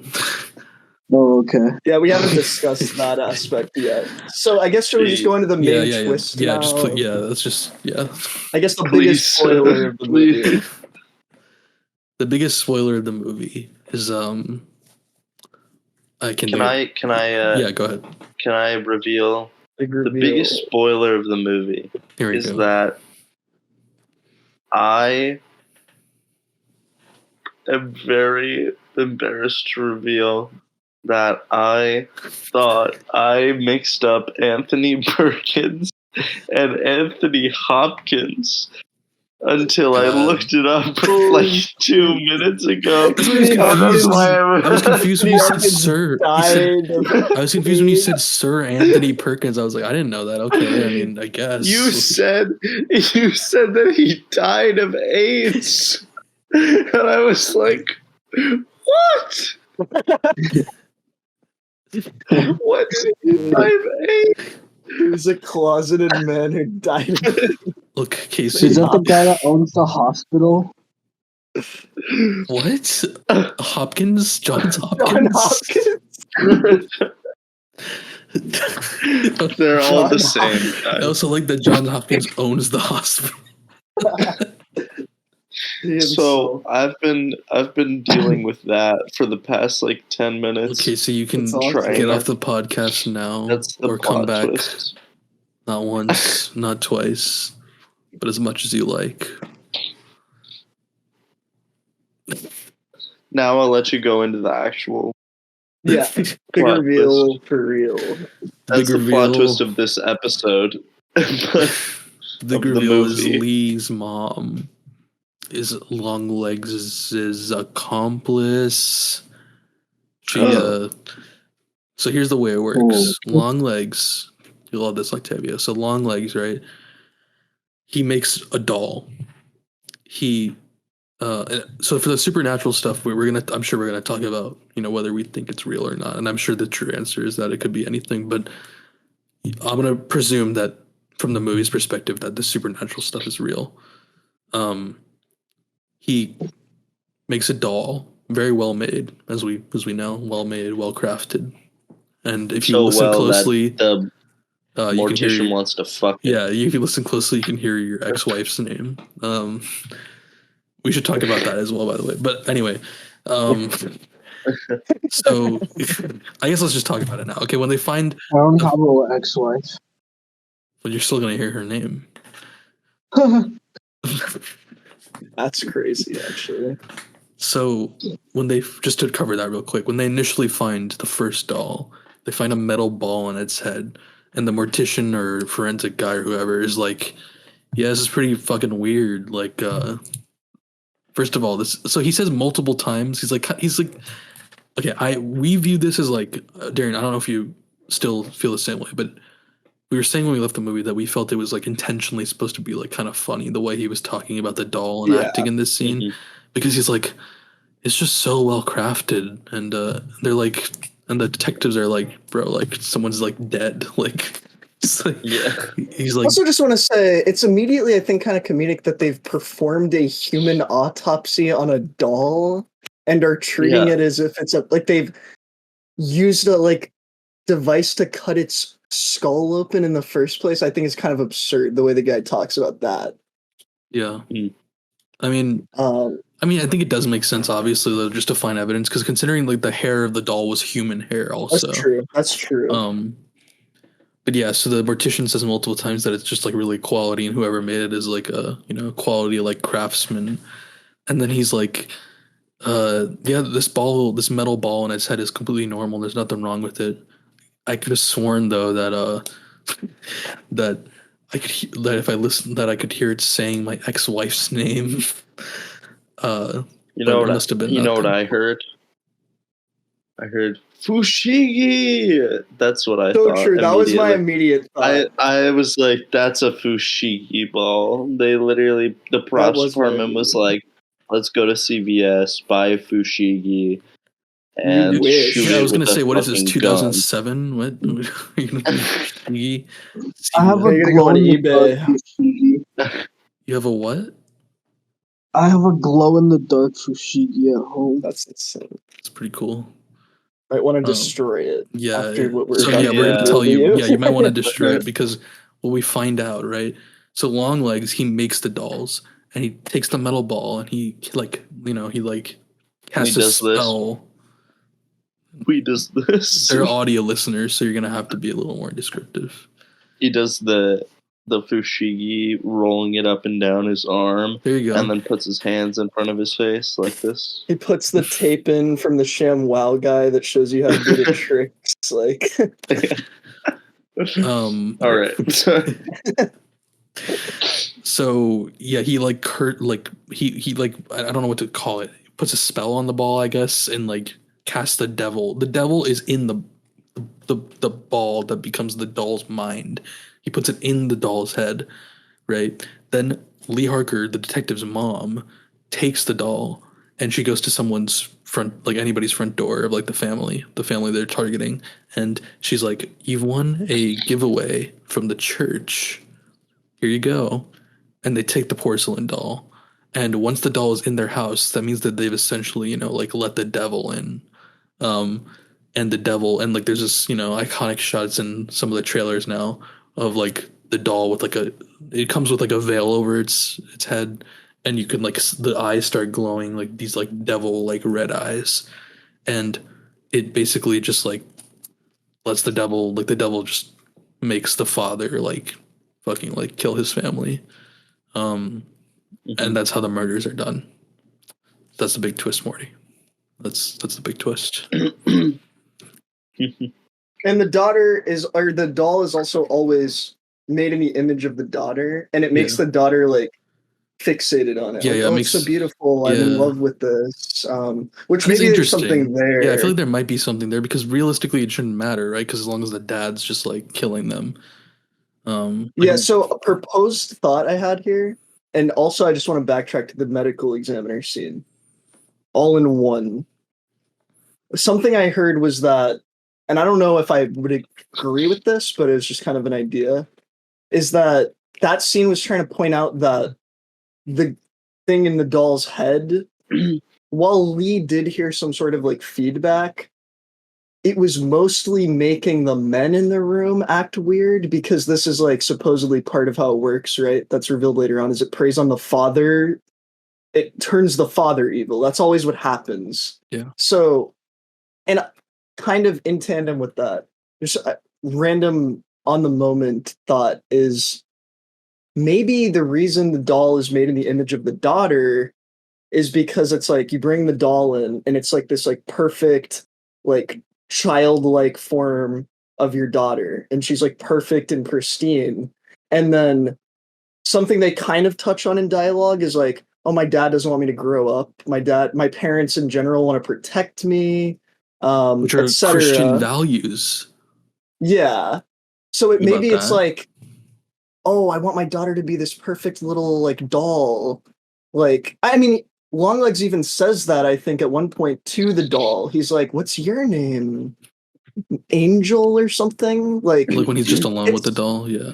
Yeah, it's kind of like how, I don't know, like, I guess you could say hypothetically a dad would view their daughter. I mean, I would say this is not only a Christian value, but like, it sounds kind of funny, but this is like a persistent Western, not even Western culture thing, but it's just like a sexist thing where like you see online now, it's like, dude, I couldn't have a fucking daughter. Like I went on Twitter and found out that women have sex. Yeah. I never want to have a daughter again, dude. My if I had a daughter, she would have sex. Like, you know, that kind of attitude. Like, I don't know if you've seen shit like of course, that. the iconic gay son or thought daughter, right?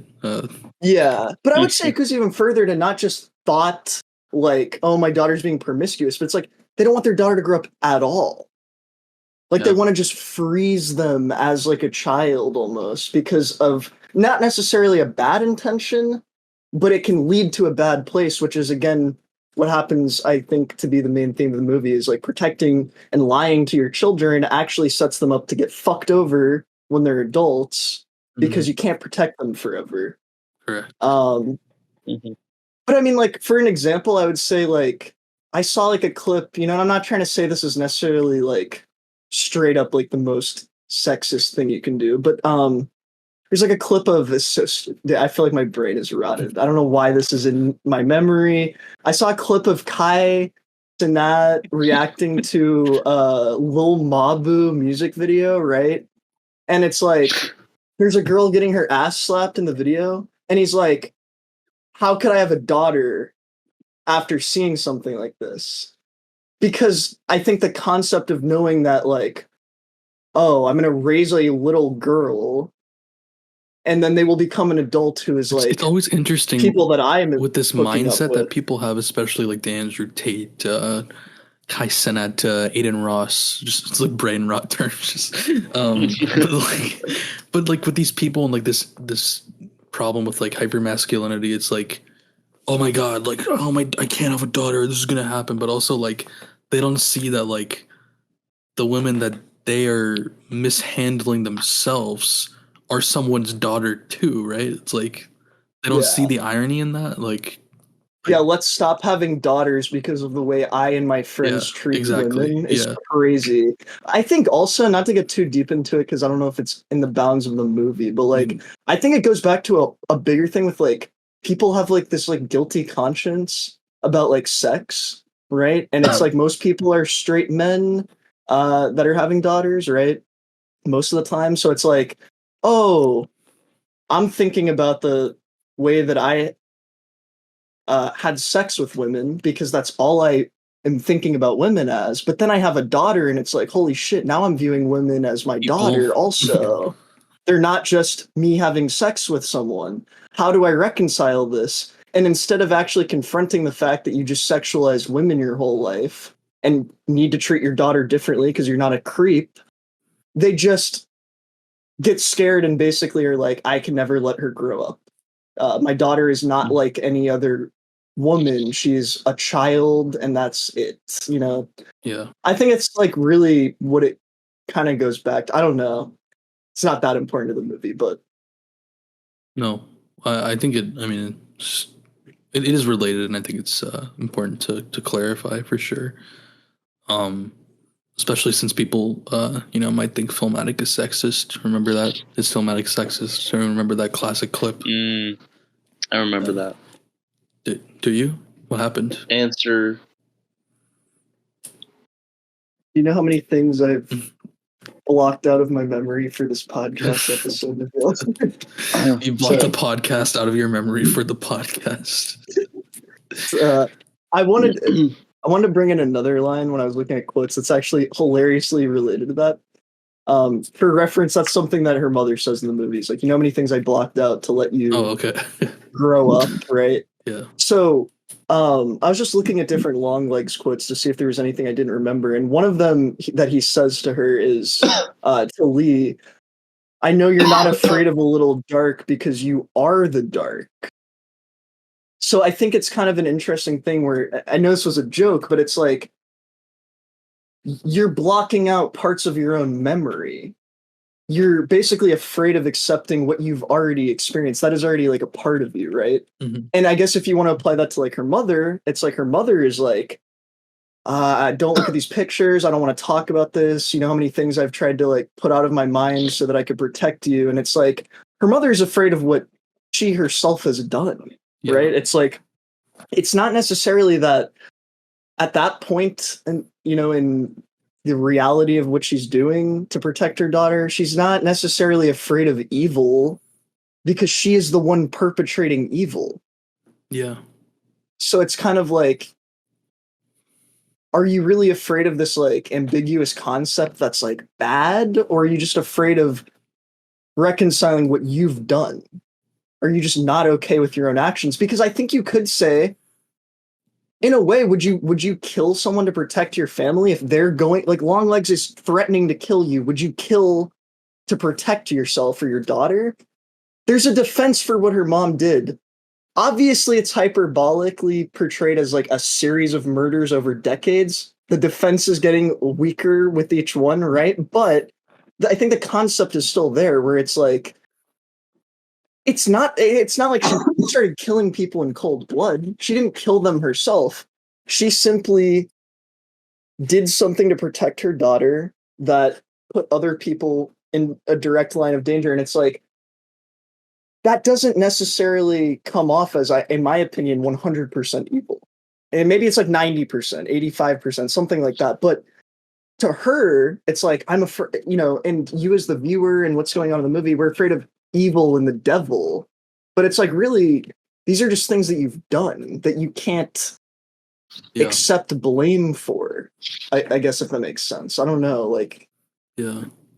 And I think that's important to like clarify with what Perkins is saying, which is like, he's not saying like the point of the movie is that parents shouldn't protect their kids because it's always bad. I think like there's obviously a lot of nuance to what he's saying. I mean, that's the point of him bringing up his own kids. It's like anybody can imagine themselves doing that. I would think that maybe any of us could imagine ourselves doing that for a member of our families to some degree, so it's like there is a lot of nuance there. And I think you're right. Like, obviously it's hard to fucking like defend it when it's like literal murder, but like, I don't know, some people would say that they would kill for their kid, right? It's a primal instinct for sure.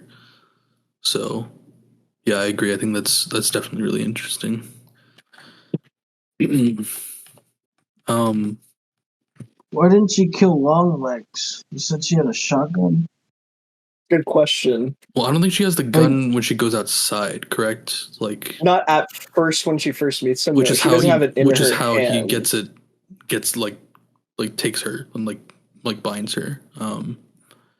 But I mean, I will say in Octavia's defense, Longlegs. So this is another twist that's like not as super important. But you find out that Longlegs has been living in her mom's basement the entire time since this deal was made. Also, so I will say, I mean, I don't know. Do you think that like there's a but maybe it means something thematically or in the plot? But like, why didn't she just kill Longlegs over the course of 20 years? If we're talking, the thing is, it's just how you interpret it. If I was just gonna say like, just one point, which is that if you interpret all the supernatural stuff as being real, then obviously she couldn't kill him because it's like, you can't kill the fucking devil, dude. Like the devil would just take control of her. You know what I mean? There's 10 million things that could happen. Yeah, yeah. But as far as like if it was not real, I think there's interesting. Anyway, Casey. Yeah, I was gonna say, the twist kind of was. I don't know if it was intentional. Like, did you catch on to it? Like the second that she tried to go into the basement. No, and I didn't. No, absolutely not. No, I knew. I knew then. I was like, okay, he's in the basement. Like, I feel like it's kind of a jump. Like to. I mean, I'm not saying like you were obviously right, but like I'm saying like yeah. I knew there was something going on. I was like, Darian and I were talking about afterwards that we thought maybe there was like a dead body in there for some reason or something because there was like the bugs. Yeah. But it did surprise me that her mom was like fucking involved. Okay. Yeah, I don't think it took away any enjoyment, but I liked the twists. I just did see it coming in that sense.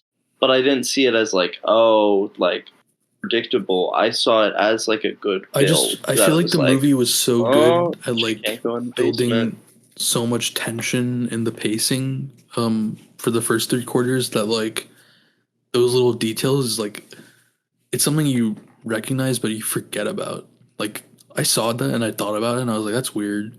And then like the next thing happened. Like the movie doesn't give you a lot of time to like breathe, which is a good thing, I think. I don't know if you feel the same way, Darian, but like I didn't even think about it after that. Like, yeah, same because it goes into her finding the stuff in her room and then it's like that's such a minor detail. Yeah, I think another thing that's actually about him being in the basement is like. Obviously, there's the foreshadowing that they set up with like the man downstairs being the devil, that phrase, but also he's literally downstairs, and you don't know it potentially at that point. Or like, like when they interrogate him, they're like, "Oh, he's right below you right now in the interrogation room downstairs." So it's like another teaser. But I think maybe to like refer back to Octavia's question, like answer my own question potentially is like maybe the idea of her not killing Longlegs even though he was living there and this going on forever is just like a writing choice to portray the fact that her mother really believed there was no other way to protect her other than doing the same thing and hiding it from her. And I also, thinking back to that scene or any of the scenes in the house, her mother's house, I thought it was an interesting detail that doesn't necessarily mean much. I think it's interesting and unsettling visually. But it doesn't mean much at the time, is that her mother is very obviously a hoarder. And she even goes on to say, like, I've never gotten rid of anything, not even your stuff from when you were a kid. And I'm starting to realize that this is like actually also definitely an intentional character trait that they've kind of given to her mom subtly. Not just that she didn't get rid of her stuff as a kid, but it's like she just has everything is everywhere, and it's like, I mean, as someone like my grandmother, for example, who I grew up with, like doesn't get rid of shit, and I think that this is genuinely a reflection behaviorally of someone who has trouble moving on from the past and accepting that things have happened. If somebody dies in your family or your child grows up, at some point, it is only, I guess, normal for some people to just get rid of things and just move on. It's in the past. But if you're literally hiding something in your basement, which is also a very obvious metaphor here, and you're unwilling to get rid of any of this stuff. I mean, it was to the point also, I forgot about this, where she realizes her mom kept all of her teeth that fell out when she was a kid, which I think is like creepy.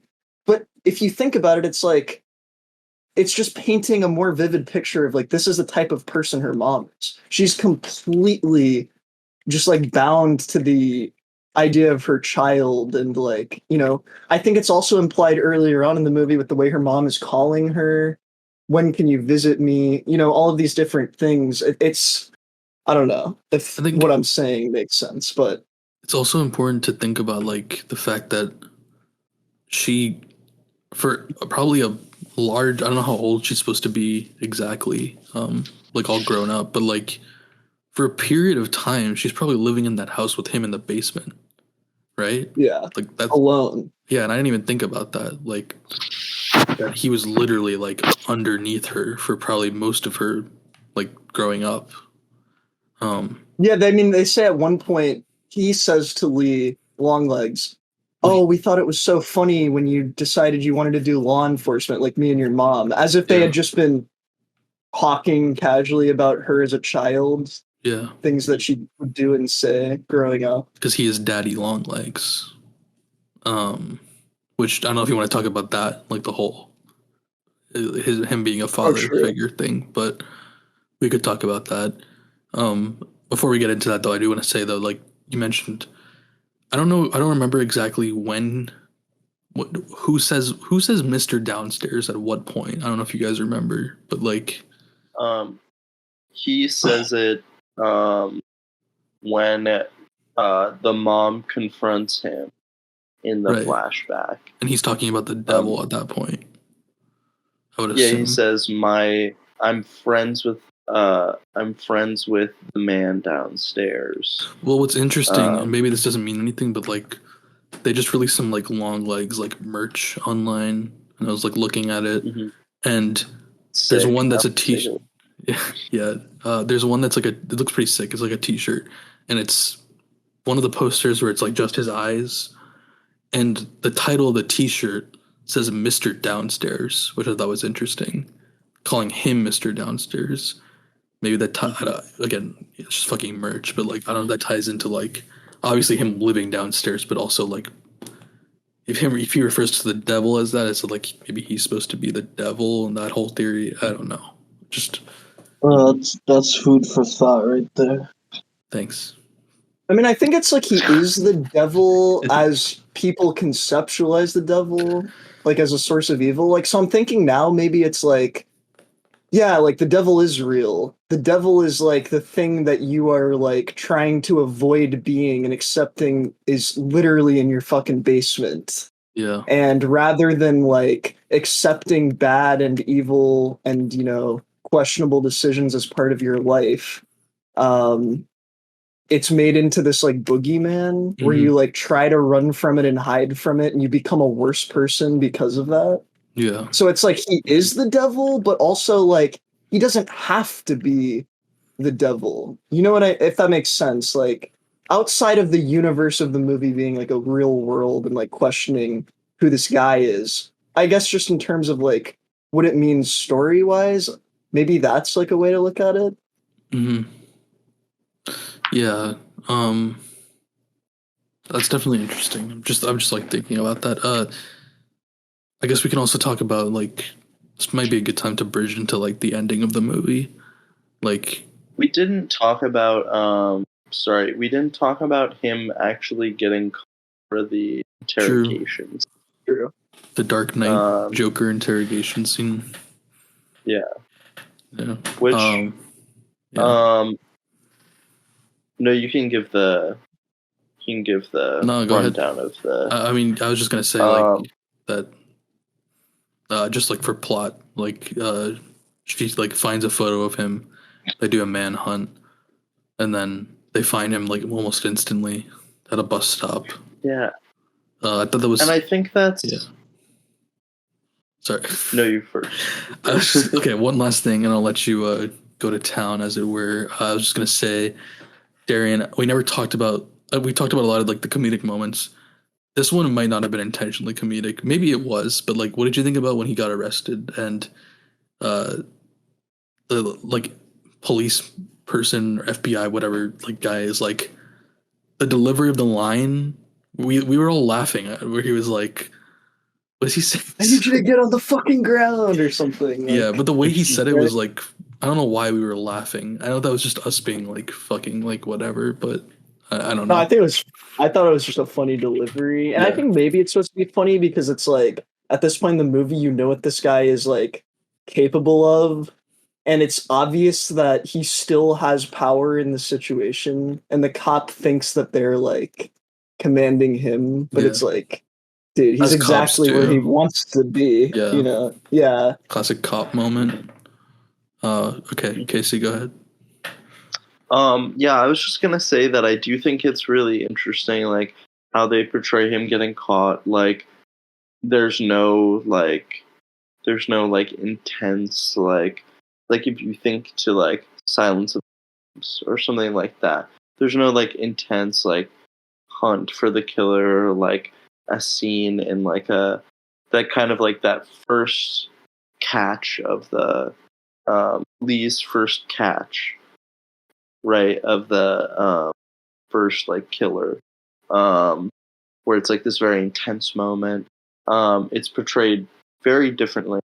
I personally, like, if y'all have any thoughts on like why they do it that way, I think it does probably have to do with like you were kind of saying, Darian, that like it's exactly what he kind of wants to happen, which I think is shown through the interrogation scene, concluding in the end of that interrogation scene, which we'll get to. Yeah, I think I thought that was interesting how that was kind of brought about. And then when we get to the interrogation scene, I think there's a lot to talk about there. One big thing we can talk about is the revelation without the verse that is brought up, that means in the context of the movie and perhaps the world, the country. Okay, yeah. I mean, I guess one thing at a time. So first, you said there's a lot there. You said you wanted what were you? You said that. Sorry, I lost my train of thought. Oh, it's not like a traditional man. Yeah, like why? Like yeah, why was it like that? What was the point of that?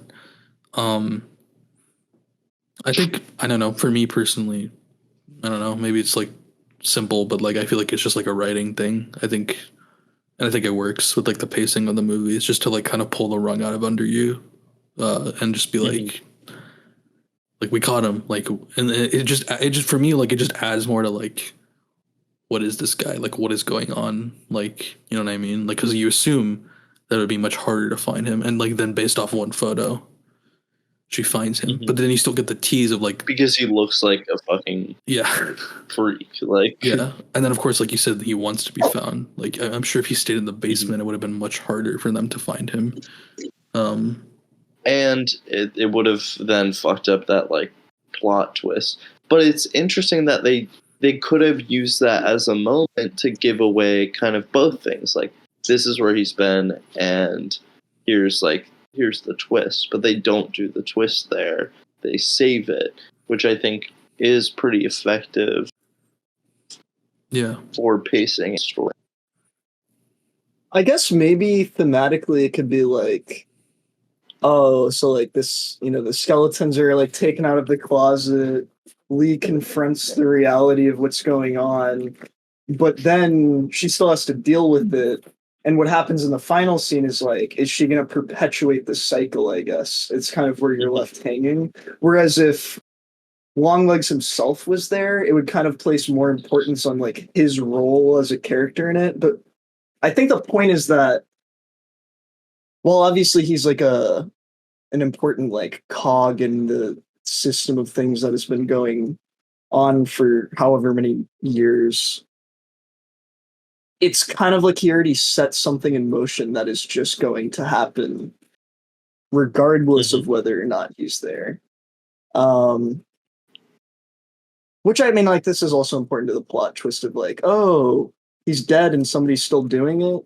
It's her mom. But like, I think that also outside of being a plot twist makes sense, you know, kind of like, well, now you figured it out, but what are you going to do with that? Are you going to let it like make you turn into your fucking mom? Which is probably like a nightmare. That's some real horror shit, you know? It's like I'm becoming my mom because I'm killing people in this case. But, you know, yeah, I think also it is just kind of like another example of the movie wanting to kind of like riff on existing things without just like, you know, doing exactly what you think it's going to do.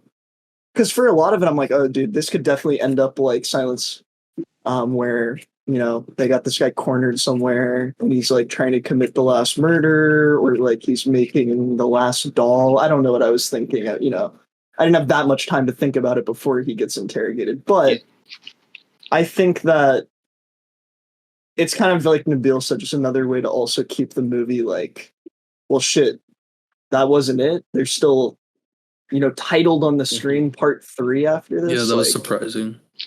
Yeah.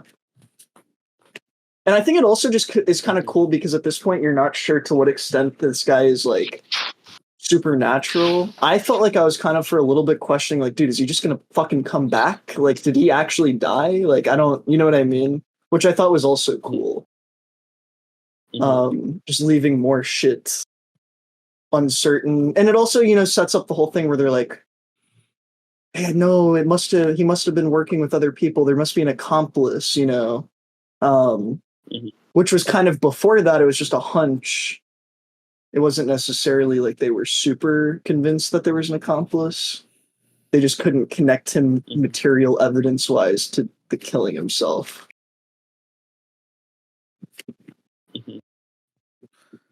Yeah, and I think so. I will say just separately, we forgot to mention the insane asylum scene. Oh yeah.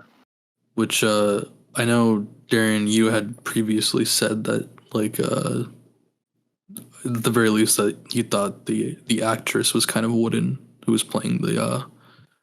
I mean, I thought it was honestly. Well, I don't. I feel like maybe it was played up more than I was thinking would logically be happening because they put so much emphasis on the fact that she had just come out of a state of like being comatose.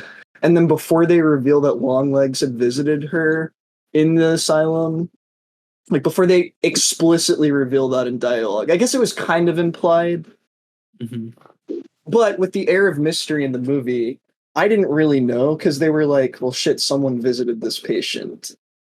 Who is it? They signed Lee Harker's name. I thought the joke was pretty good like too about the IDs. Like, yeah, true. Like that would be a good idea. But no, we don't. Isn't there also why was he a faggot though?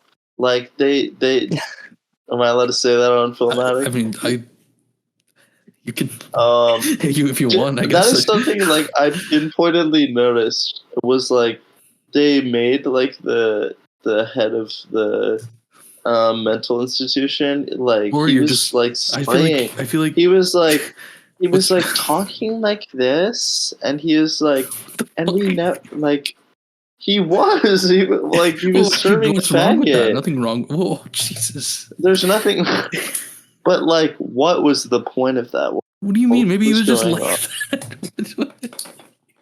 Maybe that's just who that is. The character was being played up. I was wondering, like, what?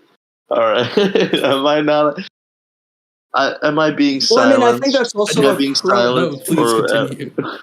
I think I get what you're saying because it kind of primed me to feel like his character was jokingly delivering that line. Yeah, like it's supposed to be funny. Yes. I got a similar vibe with the medical examiner because he was using this weird sexual tone about the doll. So I'm like, okay, it's not super serious here. Yeah, You know, I'm he's not wondering. acting like I see what you're sinister. saying. You're saying like the Like, character was that a stood out directing because thing? like it was like a Yeah. you thought it was for comedy, like that they're standing out. Yes. Yeah. Okay. Yeah, I agree with that. And are gay people funny? Are gay people? Is it funny to be? Some of my favorite Gay? funny people are gay. And Name some of my them. favorite gay people. Name are funny. 3 gay people. And it can't be Anthony Hopkins. It can't be. Name 3 So gay people. I'm not doing that. Oh my god. Oh yeah, you can. All right. I could if I wanted to, but I don't want to. I don't think you could. I don't think you could. Okay, does bisexual count? No. Okay, I got this.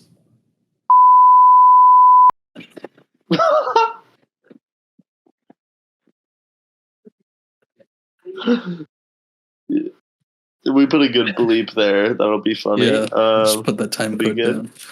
down. But no, that sounds so much worse. I'm just gonna cut it out. What? All right. No. Well, no, you didn't want to. Okay, yeah. No, that still seems bad though, because that means you.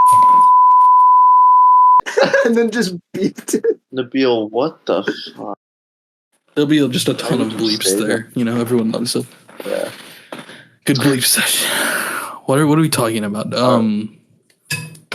Mental institutions. I thought the joke was funny. I thought Yeah. the girl, you know, that scene was interesting.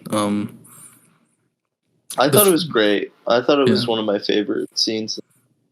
I don't know. Why is that? She has some really. I'm now forgetting them, which is annoying. But she has some just like very good lines in there.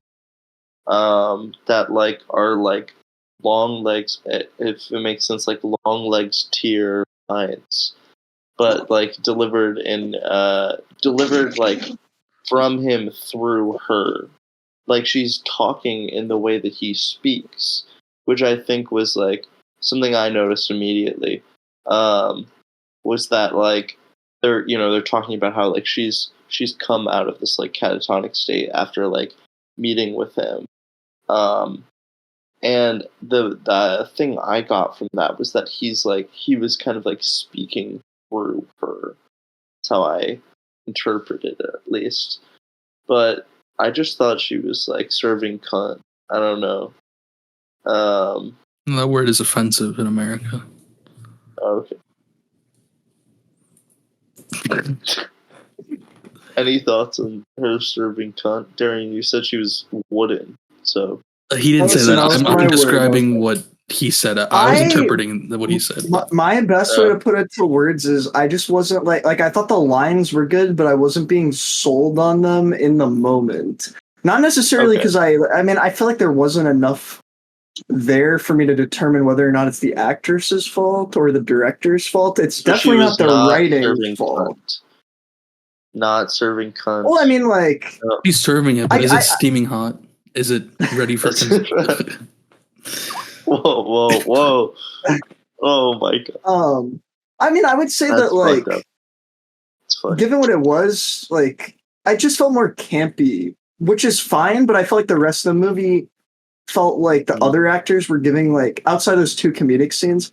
Like I felt like Lee's character was like way more intense in that scene, and then it felt like the girl was kind of like a little bit less grounded, not in like this is completely unable to be taken seriously type way, but I was just like, here's the way I put it actually.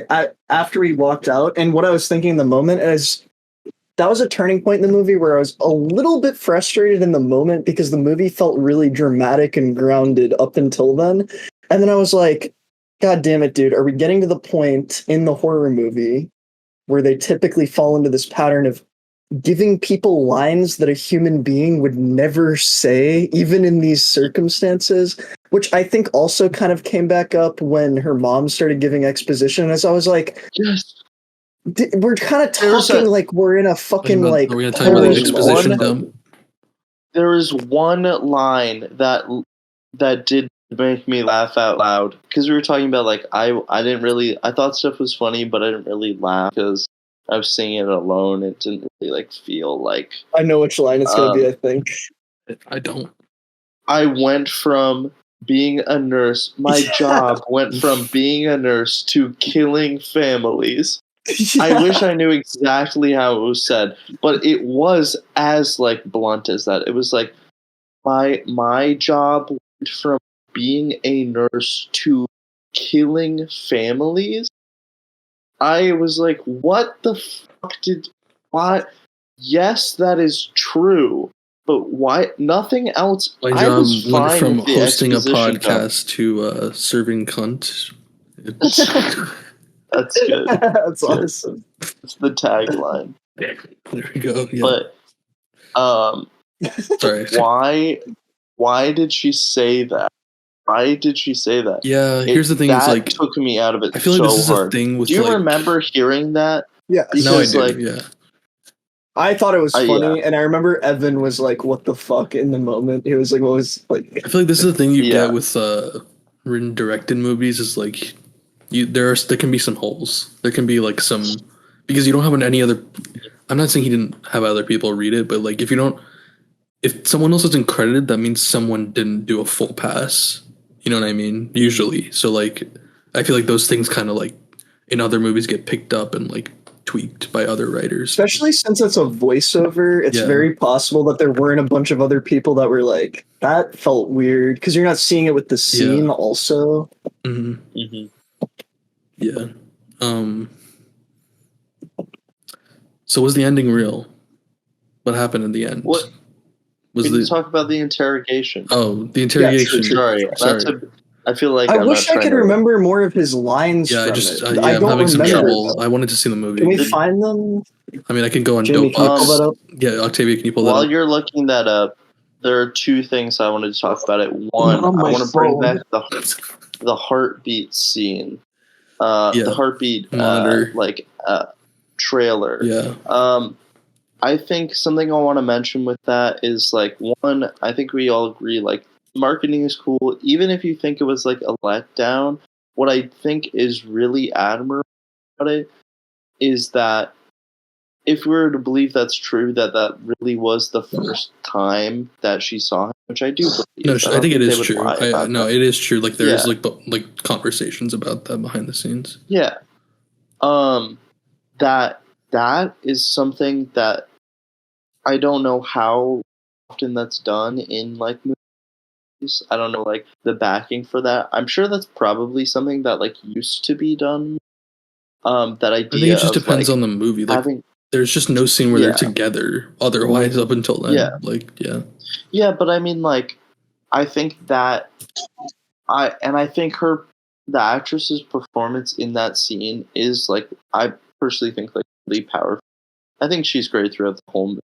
I think in that scene specifically, really great. And I think it's, again, regardless of what you want to think about the marketing of it, that how them doing that allows her to act in that scene, I think is visible on the screen, and that's more important to me than anything else, because that's such an important scene for so many reasons. But how she actually like portrays it, and how that was like done and put together by her really like sitting down and being with him in the room for the first time and doing that scene, that's crazy to me. So I really enjoyed it. But like as a side note, and I haven't gone back and watched it. I didn't even see it originally. I just saw like this is what they're saying in the caption, that her heart rate was really fast. I haven't seen the actual trailer for that, but I've heard that her heart rate hits like 170 or something. I feel like that's a little insane. That's really fast. Yeah. Like that's like, I'm not saying they're lying, but it's crazy. But like, is that? I mean, I don't know. Maybe she's got like a heart condition, bro. Could get checked out. You know, like. That's like running. Am I insane here? Is that not like running? Look at some tests. Like, isn't that like? I mean, what I mean, also, if you're an actor, like, you are technically, like, getting yourself into that state already. Getting yourself worked Like, up, like yeah. Like, so I'm sure you're already running higher than your resting heart rate is normally because, like, I mean, as someone who's acted, I can bet my heart rate fucking spikes, like, when I go on stage or something, like, in general, because of nerves. So, like, I think that's part because of it, they're but all also, doing coke behind the scenes.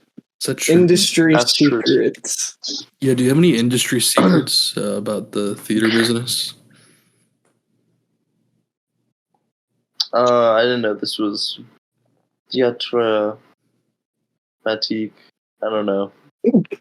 That's Why'd you say it like that? that's that.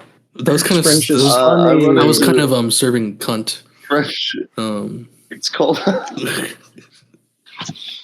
Thank you, Nabeel. Uh, theater business. Yeah, I don't know. I don't have anything for you. Another podcast. Don't know Theater much about podcast we can theater. start one. Yeah. okay. I want to just But- jump in really quick and say I found something before we get too distant from it about the exposition Okay. dump. Yeah. And Great. I know that we talked about this right after the movie. It's from a few days ago, which is why it probably didn't come up right after we watched it. But so in an interview that Perkins did, he said that, and this is not a direct quote, but it's from him. The flashback scene where she's giving the exposition. It's more exposition that may be expected from the movie. That ending came from conversations in post-production, test screening feedback, and work with producers from Neon. Yeah, so it's a studio. It's just executives basically saying you need to fucking give. I hate that. Yeah, it's like Yeah, and then what he said himself is in the screenplay that we shot, and we have lots of footage, her character, the mom, says a lot more on camera in various moments. And then he goes on to talk about the fact that it's like, oh, well, I'm setting up that mothers tell lies by the end of the movie. So we were going to go with this idea that on camera to her daughter, person or actress to actress, right? She will tell her things that you are implied to believe are possibly not fully true. But instead, they used what they had shot on camera, the exposition, and used it as a voiceover because he felt that it wasn't playing well to just have her say that much outright. And then also, I guess, to satisfy the producers. And he said that they try to go about it by like, I forgot about this aspect actually. They have her start the exposition where she's reading a bedtime story to her daughter. Mhm. And he was like, I thought that was a good, like, just like motif of like mothers that was tell good. stories. Yeah. That's the way he put it. And that's all there are is stories, which I'm saying myself here. I don't think he implied this in the interview, but it's almost like, I guess, she's telling her daughter this story. That's what all the exposition we're getting is. She's like, oh, and the mother had to do this to protect her daughter. It makes you wonder, does that also mean that this is unreliable exposition? Is what Lee remembers being told as a child even what literally happened? Like, I don't know. Yeah. Like, I don't know if he's implying that or if he's saying this was just a logistical way to make me before unhappy. we bridge that into the ending scene, let's go back and talk. We'll talk about the interrogation scene. Mhm. And all I have to say about that is it's kind of the vibe of the interrogation scene. It is. It does. Yeah, it does give Joker. It does give it's serving Joker. Serving Joker. Junt. Junt. Holy shit. Wouldn't it be? No, I'm gonna stop. But yeah. I mean, with this, I mean, it would be more helpful if I could, like we were talking about, specific I thought But Jamie I was think going to pull that up, but Jamie apparently only has a phone. Jamie here? Tavia? but Yeah. the I think like the general things to draw from it is that like he kind of doesn't reveal like, I mean, it's very cryptic once again, but he does reveal that like this is, I mean, basically like what he wanted. He feels like he's succeeded. That's what I gathered from it, at least. And he feels like he's ready to die, and then he kills himself. And I think it does feel in some ways like, I feel like it's an important scene, but at the same time it feels like not much is actually gained from in terms of like solving the um solving the like mystery, other than he, points Lee in the direction of her own mother, which is kind of the first direct reference to that. No? Are we? Yeah. Yeah. Yeah, I agree. I think this is also the scene where he delivers the line I referenced earlier, where he tells her, Oh, "You're afraid of the dark, but you are the dark." So it also, I think, kind of like starts to make her realize, like, oh no, this is definitely specific to me somewhere along the line. It's not just a coincidence. This is where it gets confusing. Is like, how does this all tie into like, you are the dark, combined with her going to her mom's house, and obviously this escalating with the fucking other detective being killed by her mom, and then her mom shooting the doll of herself, or her mom shooting the doll of Lee, and then like the black smoke coming out and she passes out. Like, what do you guys make of that?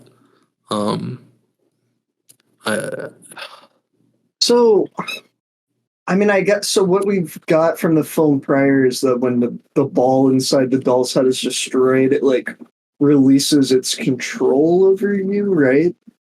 That's what brings that other girl out of the catatonic state when they broke it. Yeah. Yeah. So I guess it's like Lee is being made free, or that final scene. I guess that would imply that whatever she does there is not under the control of this doll that was made of her. But it also implies that what she's been doing the entire movie is under the. Well, I could tie into the clairvoyance, maybe.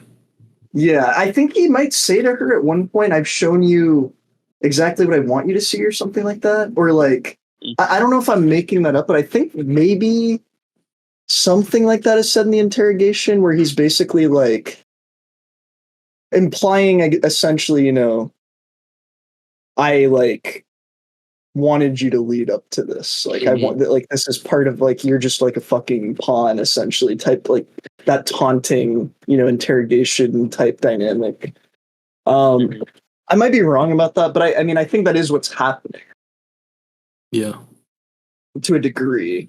Or it's maybe it's not. Maybe she just thinks that, oh, it was all set up. Maybe you're supposed to question, I guess, whether or not this was all. I mean, I think it was, though, with like the dates and shit and her mom and the doll of her existing at all. Mm-hmm. If we follow the logic of the other dolls in the movie, like, it's got to be doing something. And when her mom destroys it, it doesn't stop her mom from killing people. So it must be stopping her from being under its control, right? I don't know. Yeah. And also she has that reaction where she's like out of it, after she it's passes destroyed. out, Yeah. wakes up in Longlegs' lair, and then remembers that her superior, like, detective's, like, daughter's birthday party is today. Yeah. And that was another one that. Did y'all catch that? I kind of thought. That one I definitely thought about. I think the way that it's, they literally tell you, like, in the scene before she stops working for the day, like, oh, I figured out the motif. It's always a father, a mother, and a daughter. And then he's like, "Hey, do you want to meet my daughter and my wife?" I mean, yeah, it's a little bit like you know something's gonna happen, Yeah. but it doesn't ruin it because you're like, "What's gonna happen?" Because you still don't know like what's going on. It's very early on, so Yeah. yeah. But yeah, I think the only thing with that is that as it drew out through the movie without anything happening to them, I kind of gathered that I was like, well, it's gotta be like the final thing is them. Mhm. But again, it doesn't take away enjoyment. I still thought like And again, like the fun was like watching how it played out. like I said, like obviously, like that sort of like those predictions are like obviously natural when watching movies, especially these days. But like I really do feel like the pacing and the tension in the movie really does helps you like not think about these details. Like I just forgot about Yeah. his family up until that point, to be honest. Like Yeah. you know, so I think it works. Then she goes there. Her mom is already there with the doll of the daughter, and her boss is like clearly already under the spell or whatever. There's like that pretty funny joke where he's like, the mom is like, I'm gonna go to the kitchen. I'm so sorry. I'll be right back. And he's like, you won't be back. I'll be back. You'll still be in the kitchen. I thought that was pretty funny. Yeah. Or when he's like, yes, I do have to get something to cut the cake. Yeah. Yeah. And then of course, and then I like yeah. the line, and the mom was like, says something about like the wife is already dead. Yeah. It was kind of confusing to me in the moment, but I think it's just like not like physically, but like it kind of clicks that she like there is nothing she can do to stop that part, but she can still save daughter. And I think that there's something deeper in that. Like that what we're talking about with these larger themes of like the mom is already saved the daughter is something that stuck out to me.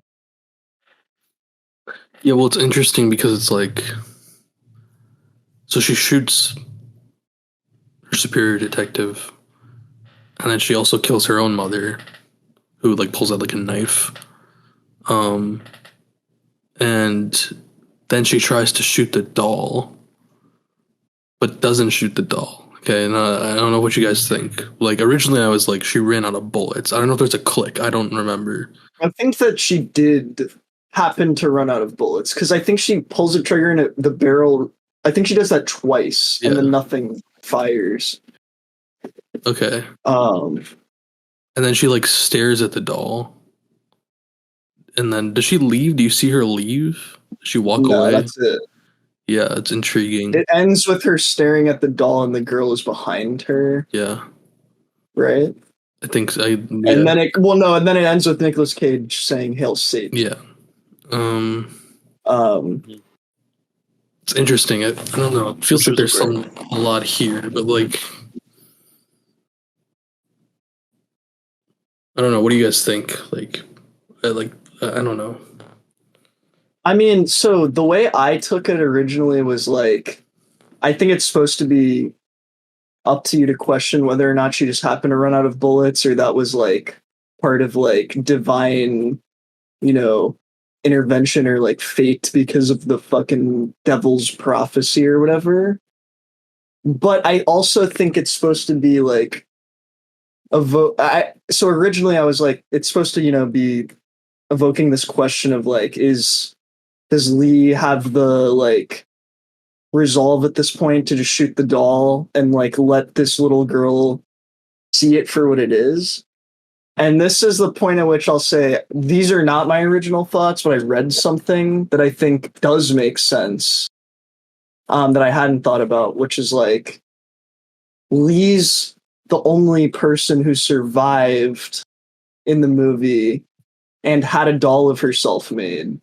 And when that doll is destroyed, it's kind of like pulling the fucking like the wool off of her eyes. Again, this is not my original analysis. So it's like, does she have the ability to shoot this doll that the girl in the scene is like super fixated with, and like, you know, the girl is like ignorant to what's happening to her parents because she loves the doll so much. Does Lee have the ability to like just destroy that and leave the girl to like reckon with the fact that her fucking parents like killed themselves, and now she's, you know, is this something that she's capable of doing? And if not, I mean, she's basically just going to end up doing what her mom did, which is trying to protect this girl from the reality of it and allowing the evil to like persist. I don't know if it implies that she would end up doing what her mom did exactly, but you know. Mm-hmm. And something else that, again, this isn't my analysis, pointed out is that, I guess just a broader point about the movie actually is like, the dolls are like also kind of symbolically like a thing where it's like, it keeps the child that has the doll from like focusing on the world around them. So it's not only like the doll, I guess, represents, you know, this perfect like encapsulated version of a kid and their parents don't want it to grow up, but it also is like making the kid not have to face reality in the moment. They're just sitting here like playing with the doll, and then, you know, I guess they get killed. But in her case, she doesn't. And that leaves it up where it's like, well, that's kind of like the only thing she has left now. If you fucking destroy the doll's head, she's gonna end up literally like, you know, just an orphan who has to deal with all of that shit for real, I guess. Mm-hmm. But I also just thought that part of that analysis was something I didn't think of separately, where it's like, it's kind of like symbolically like when you're a kid and, you know, there's fucked up shit happening in your house, it's like, I don't know, you're just like playing with your toys, trying to distract yourself from like what's actually going on. And it's kind of a way that you can stop yourself from growing up. Yeah. If you just keep like going back to this like suspended aspect of your childhood, like the suspended disbelief that you invested in as a kid, if you just keep going back to that and you never try to look at the fucked up parts, you're kind of just stuck, I guess. Yeah. Yeah. Yeah, I think I would that's hope that she shoots the doll. I would hope that she finds a way to destroy it. yeah. Like plot wise. Otherwise, I mean, I mean, I think it's supposed to be like, I don't know. I know some people interpret it as like maybe the doll has control of her now, which is why she's like has a pause and is like staring at it for so long. Like maybe she'll true. fucking like she'll kill the kid next or whatever. Although I want to say obviously like everything aside, I think the point is that it's supposed to be ambiguous. And the only thing I read from Oz Perkins was that someone asked him about the ending, and he was like, "Oh, the ending was always supposed to be like very tragic, and like that the devil always wins on like a small scale, right? Like the devil isn't trying to fucking like take over the world. The devil's like trying to like fuck with people and like torment people." And he explicitly said like the last explicit thing he said was like that the worst thing that could ever happen to Lee was the last shot she took, which was like killing her mom. I think at least I'm saying that. He said the last shot she took. I'm pretty sure that's. yeah. I don't know if he meant like that's her killing her mom or it's implying that. I don't know. You know what I mean? But anyway, yeah. So just putting that out there. I don't know, Casey. What did you think of the ending? Yeah, I think that my take on it was like, I'd say like similar to kind of what you were saying, Darian. Um, and I think that also, I mean, I get the ambiguity, but I also feel like it is, at least with like like I guess like the outcome Yeah, with the is message. ambiguous. I mean, like when I meant ambiguous, I just meant like the fate of the message, I think, characters. Yeah. Yeah. The message, I Yeah. think, is clear in that I do think she does, like, she at least fully overcomes, like, what she has been dealing with throughout the story. Does that make sense? Like, I think it is, like, a solid ending for her, like, traumatic journey. I don't think it's, like, clear whether that is, like, a good or bad, like, or fully fulfilled content ending. But I do think it is, like, I do think it is definitive ending to that. Like, personally, I don't think she's, like, still controlled. So, but I do think, like, the thing it leaves me thinking about most was specifically, like, part of what you said, Darian, about like the choice she's making. This girl, who she's kind of like, if we're thinking about it in terms of, like, again, like, familial relationships, like, if she is kind of taking on the role of, like, protecting this girl now, and we're looking at, like, the doll being shot, like, what is she doing to, like, protect her in that way, either by making the choice to shoot the doll, and what does that say about, like, her decision on her own path of what she's willing to do to protect protect this girl. I think that's kind of how I will say also, I thought it was a good ending. I don't know if it's, like, I think it's weird to get into territory of, like, I thought it should have ended this way or different things, because, like, it's not that I think that's, like, bad, or, like, I don't want to say this in a way, because, like, I understand that feeling, but I just, as with anything, like any movie, I think it's hard for me personally to ever be like, something should have ended this way. Because I think, like, against, like, the artist, like, I think the artist, like, clearly has a vision about what they're doing. Like, the ending of a movie is probably, like, one of the first things they have a start and a finish, and it's, like, about, like, what between. So, like, if I generally enjoyed a movie and I can see, like, clear artistic vision, I wouldn't be like, oh, well, they should have done this, because I would have liked that more. I don't know. That's because I've seen some people talking about the ending as, like, that's not how it should have. And I think that's, like, a weird. It's a bigger than this movie. It's a bigger I conversation. mean, people have been saying that. I mean, I feel like it's a strange thing. it's like especially with, like, the fucking, like, superhero, movie phenomena. I think that's always been, like, Yeah.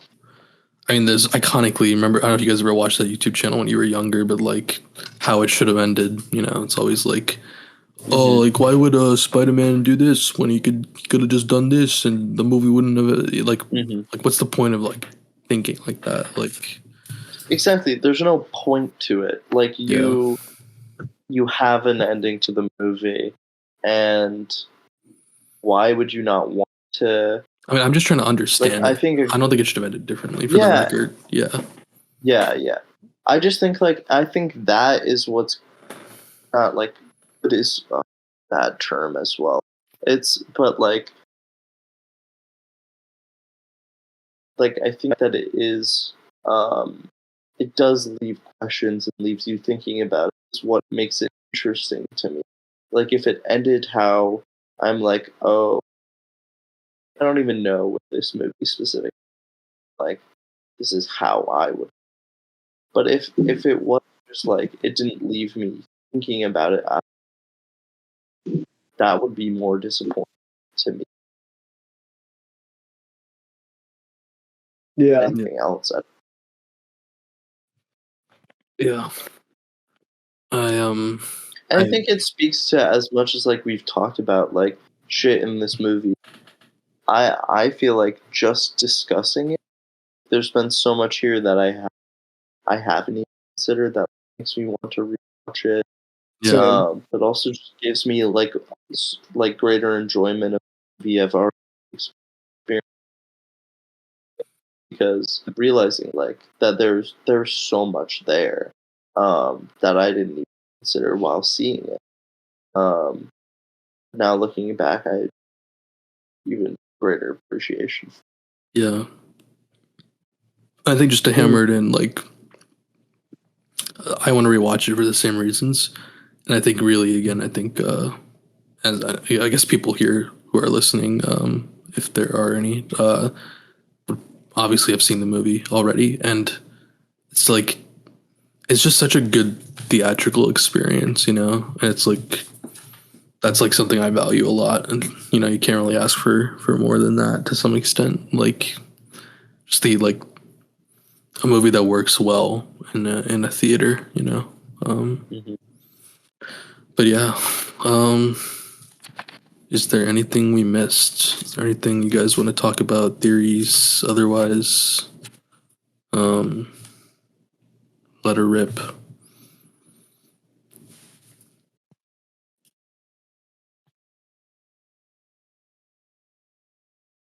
It been a lot. It's been a good podcast. The first. Oh, What's that? is this the first Filmatic First podcast? Filmatic horror. No. Yeah. It is. I'm pretty sure. Cool. Yeah. I mean, I'm interested to see, you know, listening how they feel about it, but I feel like it's been a noticeably different conversation as well. Typically, Yeah. like it feels a little more. I don't know, and I don't know if that's theorizing. And I think it's like, I don't know if that's because of the movie or like this movie specifically, the genre, or maybe it's just the age of Cage. Maybe these are very in depth. He brings something to a movie that's not like anything else. Yeah. And we'll get into that. But and I think it says a lot, like, again, we'll talk about this a lot more, but it's like it's not just him and the character. It's like he finds movies, scripts like this that like have something that he wants to bring out and present to the world, acting and producing of it, as he's done recently, with various projects. So I think that's really exciting. Yeah. And there's a just to I can talk about Age of Cage for a second. You know, there's a lot to look forward to for people who are interested in that. We're when I say, well, you know, when we say age, we really do mean an age, because I don't have an exact number, but based off my rough calculation, we're talking about like 40 to 50 plus movies. So, you know, this is gonna be a big season for Filmatic. But before we put a wrap on Long Legs, and again, if you guys think of anything, feel free to butt in. But I just want to ask, Octavio, are you still here? Guess not. Someone needed to fill Connor's role. Yeah. A comment. All right. Well, I mean, are we done with Long Legs? Guys, are we done? You guys done? Finished? I'm finished. Who says that at the end of the movie? Finished. There will be blood. Daniel Day-Lewis. Remember when he's like, "I'm finished," and then end credits. I remember that There Will Be Blood movie. There Will Be Blood podcast back in 2020. during COVID was a classic. So I guess we can talk. Do classical plug things. Casey, do you want to plug anything? Oh, I was gonna ask, are we doing like any like comment this on this post? Yeah, sure. I guess if people, yeah, you know, I'm done. Okay. No. All right. If you made it this far, Comment. yeah, please go ahead. Comment Satan. All right. Yeah. Can So we do that? if you're, Or made it should we this- do comment serving faggot? serving or junt? comment- I don't Serving think junt. people will want to comment Serving that. junt. Serving junk. Okay. All So of here's them, what you do. All if you of made them it, are like equally difficult to comment on an Instagram post. True. but it's our Instagram post. So, Yeah. like, okay, so all I'm saying is, all right, you made it this far. Go ahead to the post regarding long legs, announcing the post of this episode, and like it, comment, serving junt, hashtag hail Satan, and you'll be instantly entered into the Filmatic giveaway. And if you're brave enough to put the post on your story and put that caption on your story, we'll enter your name not once, not twice, but as much as you like. Yeah. As much as you like. As much as you like. So Okay. between, within reason. We'll say between 1 and 10. That's not exactly as much as you like, but I feel like that's a pretty big advantage. Put that on your story, and you get to enter your name up as much as you like, up to 10 times. I mean, that's increasing your odds by a lot. As much as 10 times. There's so much comedic potential for this movie. I feel like with Nicolas Cage's character, and I'm sad to move past it because I hope our parodies came out good. That we're gonna be posting. I hope people like my performance as long legs, or as brown legs, I guess. So Do you do whiteface, Nabeel? if I did, I wouldn't be ashamed because I think whites have had their time in the sun, or rather, they don't get time in the sun. It's true. Right. So Casey, do you have anything you need to plug?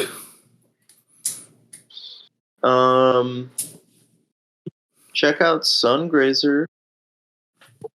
At We Are Sungrazer on Instagram. If you like music.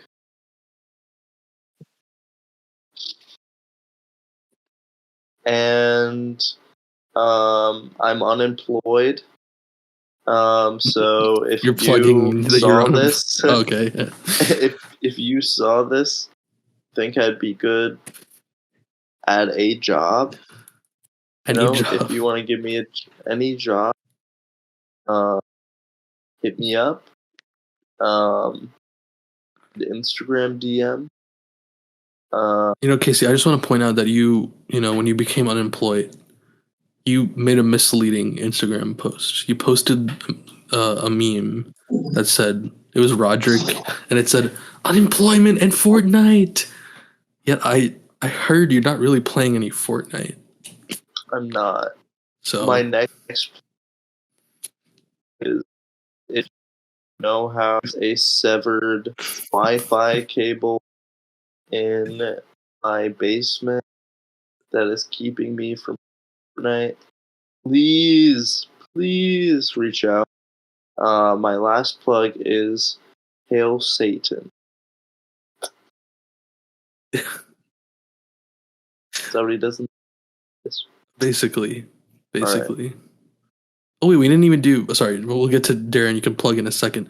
We didn't do final ratings for the movie. Final ratings? What do you guys want to do? Out of 10? Out of 5? Out of Letterbox. No, we but be careful, Casey, because we need to calculate our scores for all the Cage of Cage movies. So we need to have a consistent scale.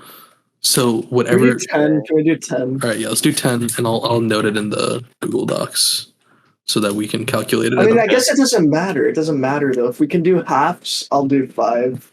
I mean, if we can't do halves, I would like it out of 10. I don't know. I'm so torn about like the scale. Sometimes I feel like 10 is better, than I feel like 5. Like, dude, I don't know. Someone just make a decision. Like, I can't. Letterboxd. Okay, we'll do Make like a Letterboxd. Letterboxd list for. You do half stars on Letterboxd? Yeah, yes, you can do 2.5, 3.5, 4. Yeah. Okay, so it's basically out of 10 because you get as many options anyway. Fair enough. Yeah, that's true. So out of 10, what are your ratings? So I'll put Longlegs. But it sounds worse when you give It does sound worse. 3.5 out of 5. A 7 out of 10. I mean, that's not bad. That's what I'm going with. But You're going with 3.5. 3.5 out of 5 for Darian. That ironically is what I also put on Letterboxd. And until I rewatch it, I'm going to stick by that.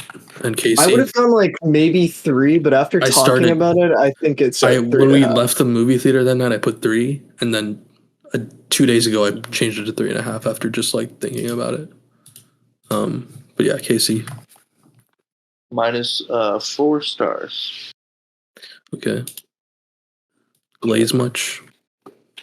I think I could go up to 4 if I watched it again and really just focused on like the parts of the movie that are like personally thematic to like the stuff we talked about that he put into the script. I just like obviously on first watch was not looking at that. And I do want to watch it again. I hope we get to see it before it leaves theaters. But yeah. Cool. Dude, honestly, is there something that people have said in history where it's like, you know, like beauty you should just observe and that's it. Like it's a moment. Dude, fuck that. All right. Any good piece of art only gets better the more times you look at it. Yeah. 100%. Everything should just be preserved. No. Not every art-wise, maybe, unless it's bad, hateful. No. I wrote a thesis about this. I haven't read. Give us the rundown. Theater cannot be preserved, and that's what makes theater special. That's fair. And unique as an art. I would agree with most things, but I do think that is why I like theater. It's because that it's about physical sharing of space in a moment between an audience. You wanted a theater insider bit? There it is. It's about. I mean, yeah, because if you record it, it's not the same. Recording of a show is not the same. Yeah, that makes sense. I think, like, you know, I don't know. I think certain things I would also extend that to. Like, I don't know if I'm like.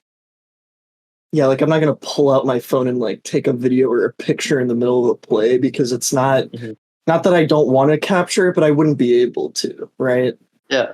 But it's in the same way that I wouldn't be able to, like, I'm not gonna take out my fucking phone and take a picture of the movie either.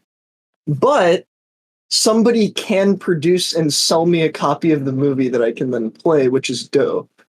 And this is why preserving media that's like, you know, preservable, I guess, is important. Martin Scorsese. I say we just pirate everything. Pirate everything. Fuck it, dude. Honestly, Martin it might Scorsese be gone otherwise. You like that joke? I just think it's funny you said Martin Scorsese over here, and then he said pirate everything. Pirate everything. Yeah. All right. Martin Scorsese, bro. You know he thinks Marvel movies are roller coasters. What?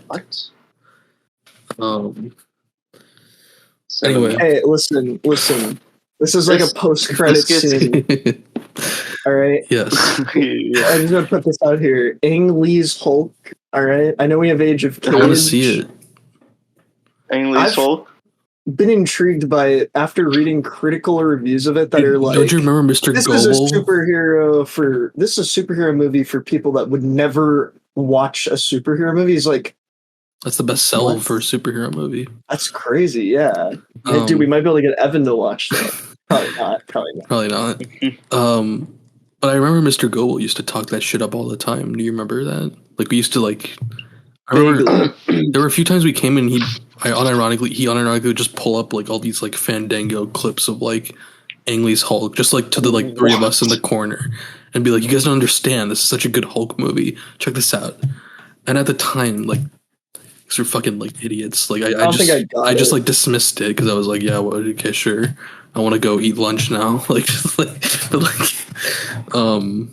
We can do a Filmatic after we finish Age of Cage. Then you come back from lunch, dude, and you're like, Mr. Goebel fell asleep watching the movie without you. You know, it's like, and then you graduate and you're like, dude, I should have spent more time with Mr. Goebel. Yeah. No, but I think here's the thing. During Age of Cage, we got to make some priorities. We gotta really get on that and make sure we're doing that in a timely fashion as much as possible. But we gotta still keep talking about current movies. You know, like we're still gonna go see. Okay, that's a separate point. My point is we should keep. Okay, I worded that poorly. we should keep doing things we want to do, even if it's not just Nicolas Cage, because that's what we did for Summer of Stiller. We what do we call it? Like summer intermissions or whatever, which was funny because obviously Summer of Stiller bleeded into fucking ended in like February of the next year, but it's classic. Also, I've said this multiple times. People at the time would like say or to me or like comment like, it's not the summer anymore. Like, yeah, I know it's not the summer anymore. like I think that's funny, right? Is that not just I feel like insane? You brought up this grievance multiple times. Yes, I have, because I don't understand. I feel like it's still bothering you. It's clearly okay. Hilarious. Is it not just insanely funny? Is it not comedic? It's not the age anymore. People are gonna say that. See, here's the thing: they can't say that because an age. In fact, the only thing they could possibly is just a number. Cut. We are not cutting that. In fact, this is going to be a promo clip for Age of Cage. But the only thing they can possibly complain about is that it's not as long as an age. Like people complain about Age of Ultron not being an actual age. That was my main problem with the movie. I mean, I also agree, but yeah, I wish it was years long. I'm just saying, the whole Thanos arc took place longer than the Ultron arc. Age of Ultron, come on. God, that movie sucks. It is so bad. It should have been 10 times longer. Disney Plus series. True. Ultron never died because it's in a computer somewhere. Surprised they haven't brought him back, honestly. It's kind of strange. Probably because of how poorly received that movie was compared to the first. I mean, they put Avengers, him in... I feel like they were like... Yeah, they put him in Marvel What If, right? I mean... True. It's true. Anyway. What if? Long legs. What if long legs? What if? What if long? But no, current movies, thoughts on Deadpool. All right, you can cut this from the podcast. I'm just asking you guys personally. Casey, you gonna watch it? I mean, wait, we already got. It should be in the podcast. Well, we didn't get tickets, but we're planning. Are we going to? We should. We should get tickets. I would like to watch it before it gets spoiled. That's the problem nowadays, dude. I feel pressured into a movie theater. Not that I don't enjoy it. I like going, but it feels harder to. It's like you don't have a choice. Like before. Yeah, because I'm gonna open my phone and it's all gonna be a choice before to be like, oh, I'll go next weekend. Like what's gonna be spoiled in that though? There's a ton of cameos. There's a ton of. Okay. Casey's setting up the ad for the fucking movie with that line. What am I going to miss in Deadpool 3? Well, Casey, the thing about Deadpool and Wolverine is it's Deadpool's triumphant return to the big screen, and this time he's going to be in the Marvel Cinematic Universe, and not just that. Wait, he's in the Marvel Cinematic Universe? Yeah, it might be confusing, but before Deadpool, though he was in the Marvel Universe, wasn't actually in the MCU, and this time he's bringing Wolverine with him for one last ride. He's bringing Wolverine? Is he played by Hugh Jackman? Yes, Wolverine is going to be played by the iconic Hugh Jackman in the role that he made iconic back in 2000's X-Men, directed by Bryan Singer. We can't say that. And back in 2000's X-Men, Bryan Singer, isn't he a pedophile? You guys are gonna joke about that in the movie? Where are we gonna? See, if Ryan Reynolds had any balls, he would do that. You know. I wonder. I could see them not even thinking of that. To be honest, I mean, that's the first thing forgot I think that. about anytime anyone mentions any of the X-Men movies. And That's fair. besides First Class, which is Matthew Vaughn, and were the rest all Bryan brother. Singer? I don't know. I think they are. Jesus, that's crazy. I don't want to spoil anything though, but like, I don't want you to spoil anything. So I haven't actually heard if any of this shit's real, but supposedly, all right, Human Torch, played by Chris Evans, might be in the movie. Yeah, I mean, I've only heard the same rumors. I don't know. I want to see that firsthand if it's real. You know, I don't want to see that That's on pretty fucking cool. Instagram Reels. Yeah. That's gonna be fucking annoying. Like, It just pisses me off girl that Girl Deadpool. apparently I heard they're gonna do. Okay, again, these are just rumors, but like someone was like, What did you see the trailer? "Did they show Girl Deadpool in the trailer?" I mean, like basic. They showed a shot of Deadpool walking with like tits, but it was like this down, and it's for like a second. But you like if you pause it, it is presumably. Okay, so the Girl rumors are Deadpool. true. So there was like rumors like 2 years ago or whenever they announced this movie that they were like, "Hey, what if they do Girl Deadpool and it's Ryan Reynolds' wife, Blake Lively?" Which is like I could totally see him doing. Genius. Yeah. I love marriage. You know, it's awesome, dude. That's Mint Interesting. Mobile ad in the middle of Deadpool. that would actually be fucking awesome. It's going to happen. Crazy. It's going to happen. Dude, I hope they do. He's that. gonna be like fighting Wolverine. He's gonna be like getting a phone call, and he'll be like in the trailer they showed. He'll be like he'll look at the camera and he'll be like, "Wait, was that you guys? Oh shit, I'm getting a phone call. Hold on." And then he'll be like, "Oh, no reception. Should have got Mint Mobile." And then he'll throw the phone away and keep fighting. You know, that'll be the. I'm calling it right now. We're gonna clip that. We're I'm gonna calling clip it. that in a month. That's crazy. I'm calling it. Wait, isn't it out like next week? Yeah, like not this Friday, but next Friday. Yeah. Okay. But yeah, I was gonna say, Casey, I read like a thing that made me actually interested in the movie. I mean, I was like baseline interested, like I'll watch it just to watch it tier. But IGN, I don't know who the fucking person that wrote it is. Okay. But they're basically like, yeah, I was like sick of the MCU and I walked in this movie just expecting it to be like disappointing.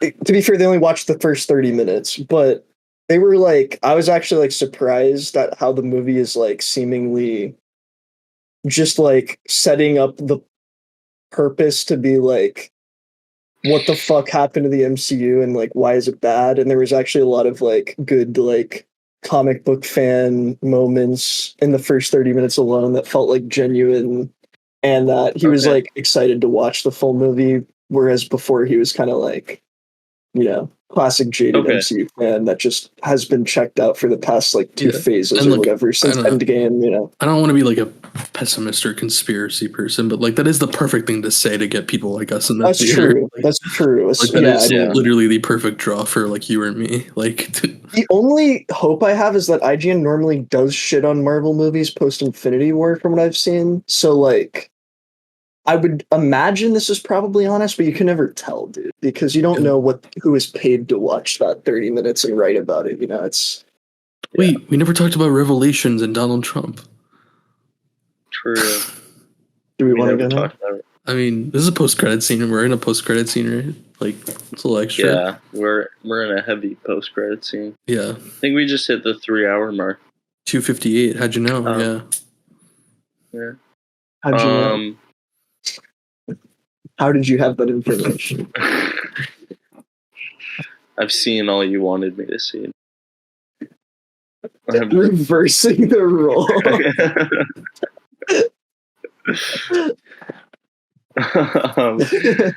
With Revelation, yeah, I mean, what can be said other than... Should we explain what the verse is and all this shit to someone who doesn't know what we're talking about? Yeah, you want me to just read it? I have it pulled up. So I mean, like that, like if anyone's actually still watching this and it's in the podcast, If anyone's- it's referenced in the movie. Okay, the verse is in the fucking movie, which is why we're bringing it up. Let me hold on. So the verse that's in the movie is Revelation 13:1, but you know the Bible, I guess, is just like one line at a time. So you know, drawing from the next couple lines are also kind of important for the context of Donald Trump. But in the movie, they refer back to this a lot. I saw on the shore, and I saw a beast rising out of the sea with 10 horns and 7 heads, with 10 diadems on its horns and blasphemous names on its heads. That might not be what they said exactly in the movie, because there's like infinite translations that seem to have no consistency, depending on what website cites each translation. Anyways.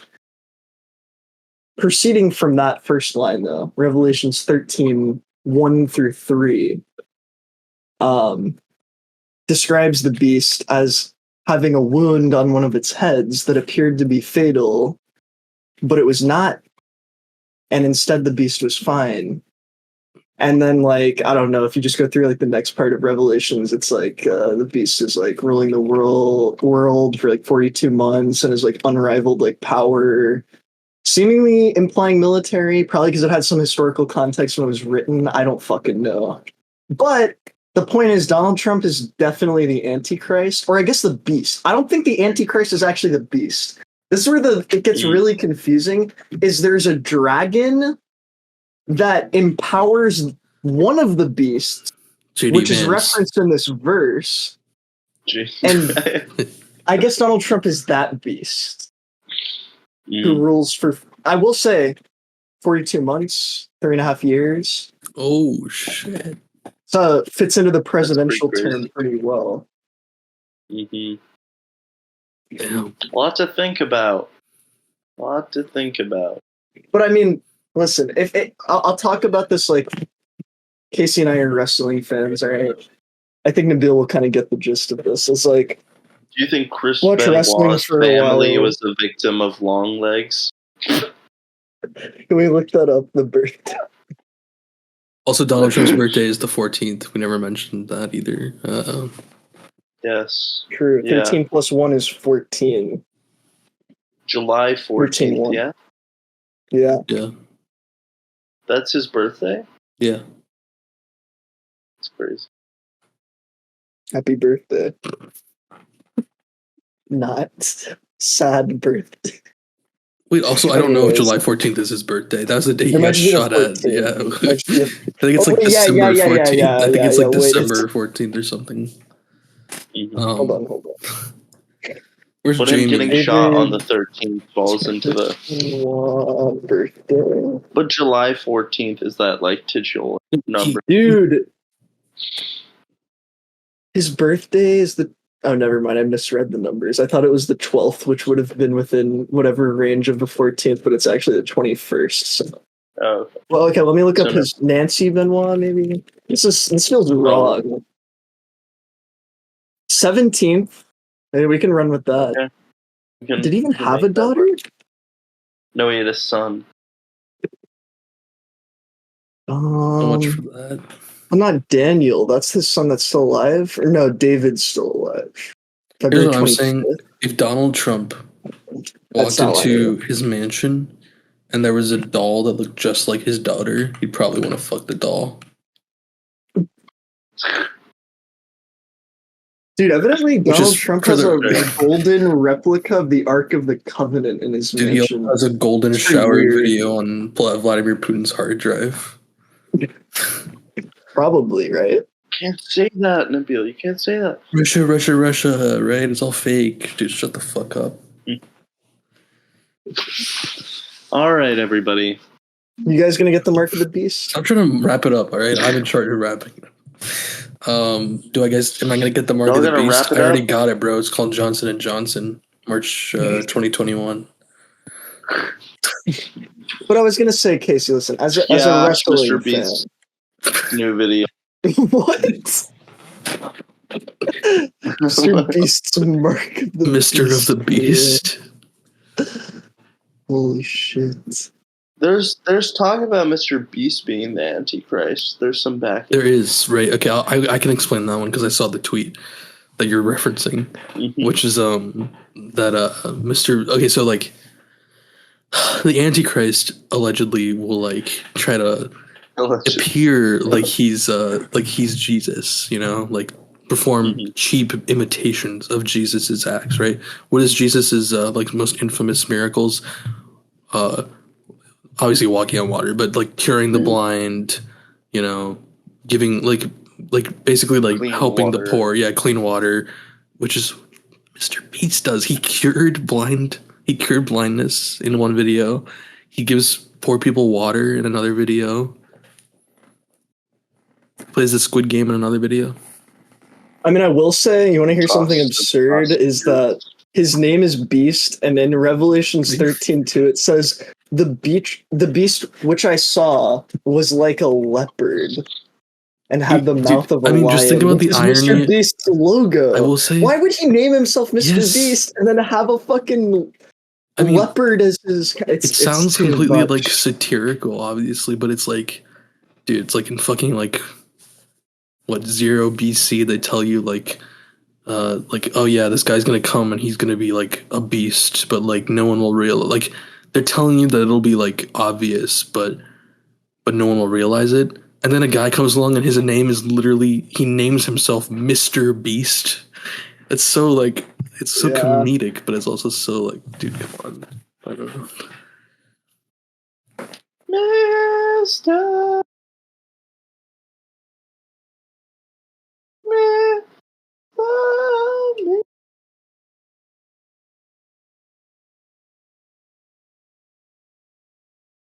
Just reading some Bible. Reading a little bit of Bible tonight. Did you say your prayers? Say your prayer. I have not said my prayers. But listen, it's like you're a wrestling fan, all right? Spent a lot of time away from WWE. It's a similar thing with religion.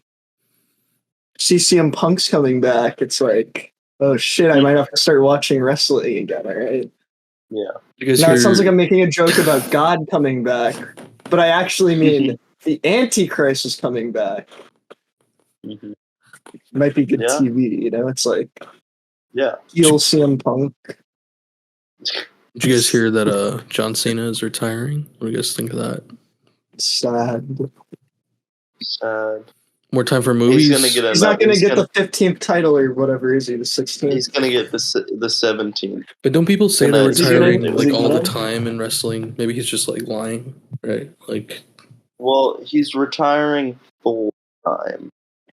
He's retiring from. So he can still come back, but for like one-off matches. But also, well, no, actually, no. I think he is just retired. He says that he's already retired from the time. They should have kept the Money in the Bank briefcase up in the air so that he could win the belt and then lose it and then retire. Yeah. Why the fuck would you let Ric Flair keep that goddamn fucking... It's because Triple H can't see past his fucking mentor's fucking name and recognize that he's a horrible piece of shit just like Vince. Mm-hmm. Ric Flair does not deserve the fucking record. He's actually just I think it will. I think it'll have to be a huge opportunity. They make unless so John much Cena's money like, I don't want to do it, which he might, to be fair. Yeah. But also, I could see him being like, I want to. Because he's got that ego. The Rock would. Yeah, I was going to say not an ego like The Rock. Well, just wait till they do John Cena versus The Rock for the title at WrestleMania next year. People, CM Punk gets fucked again for the same match because John Cena's retired. Shut your bitch ass up. Remember that? That was classic. Feels like years ago. When are we going to bring Moxley back to WWE? They're not even podcasting. LA Knight. Can we get LA Knight on the podcast? Dude. Ooh. Yeah. That was pretty good, Darian. Pretty good. Dude, I actually really want to see LA Knight beat Logan Paul, as cringe as it sounds. I want to see it. I haven't even been watching any wrestling, but I heard about that, and I'm like, that'll be right. Yeah. And with that, Yeah. yeah. I guess that was our little post credits. That was our little. Yeah. Yeah. It's 4 a.m. Filmatic It's 4 a.m. again. 316 says, It's 4 a.m. What's the point of even listening to the podcast? Is anybody even listening? Come on. Connor was dead on with those lyrics. listening to what I'm trying to say. Why did you have to go away? Panic attack. Remember that? Filmatic. Dude, I heard Sungrazer was gonna make a Filmatic theme song, but they never did it. They never made it. We can. Keep saying it. I'll believe it when You I see said it. Filmatic theme song. I thought you said Age of Cage theme song. Either or. I guess Age of Cage theme song. Yeah, I guess you're right. I'll work on it. There should be one for Age of Cage because the Summer of Stiller one was hype. Evan really went off I'll with work that on one. it tomorrow. I mean, yeah. That'll be fun. All right, motherfucker. All right. Well, Darren, you never got to plug anything. Do you want to plug anything? I had nothing left to plug. It's all been plugged. Sorry, too the late. holes have been plugged. Oh. No, you. I guess we'll see you guys on the next episode of Age of Cage, which is likely to be, I believe, a national treasure. But the full schedule will be posted soon. Yo, We're posting the full schedule. We're leaking. Imagine Nicolas Cage as a cameo in Deadpool as Ghost Rider.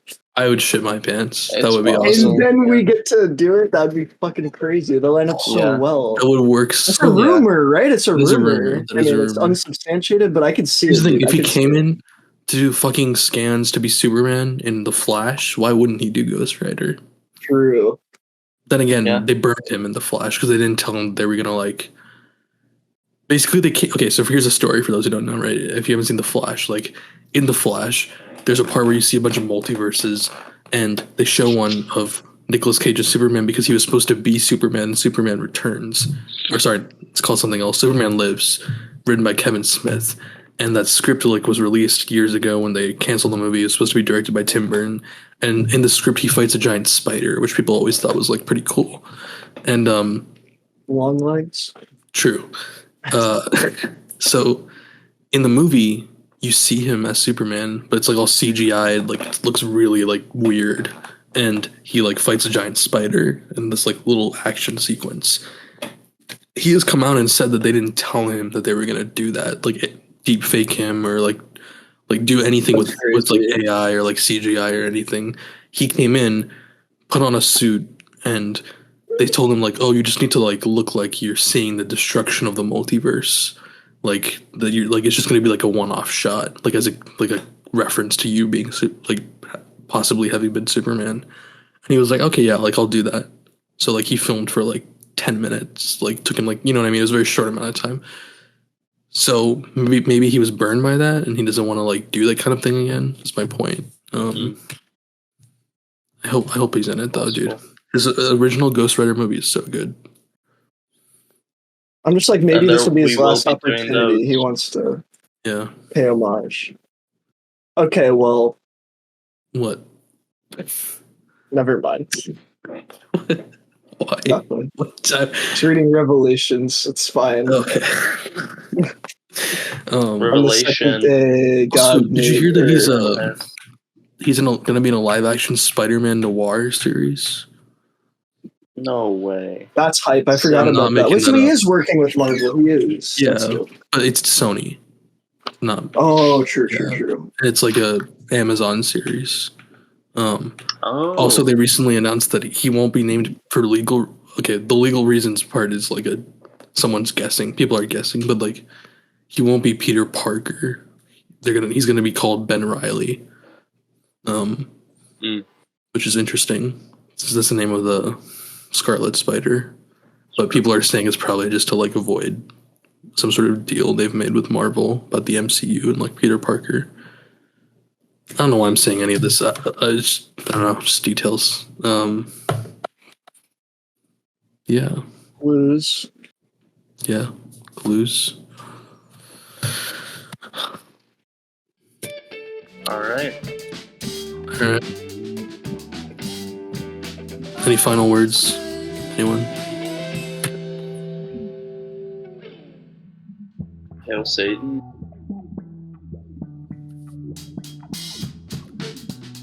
Do we condemn political violence? Does Filmatic condemn political violence, guys? I guess we'll never know. See you next time.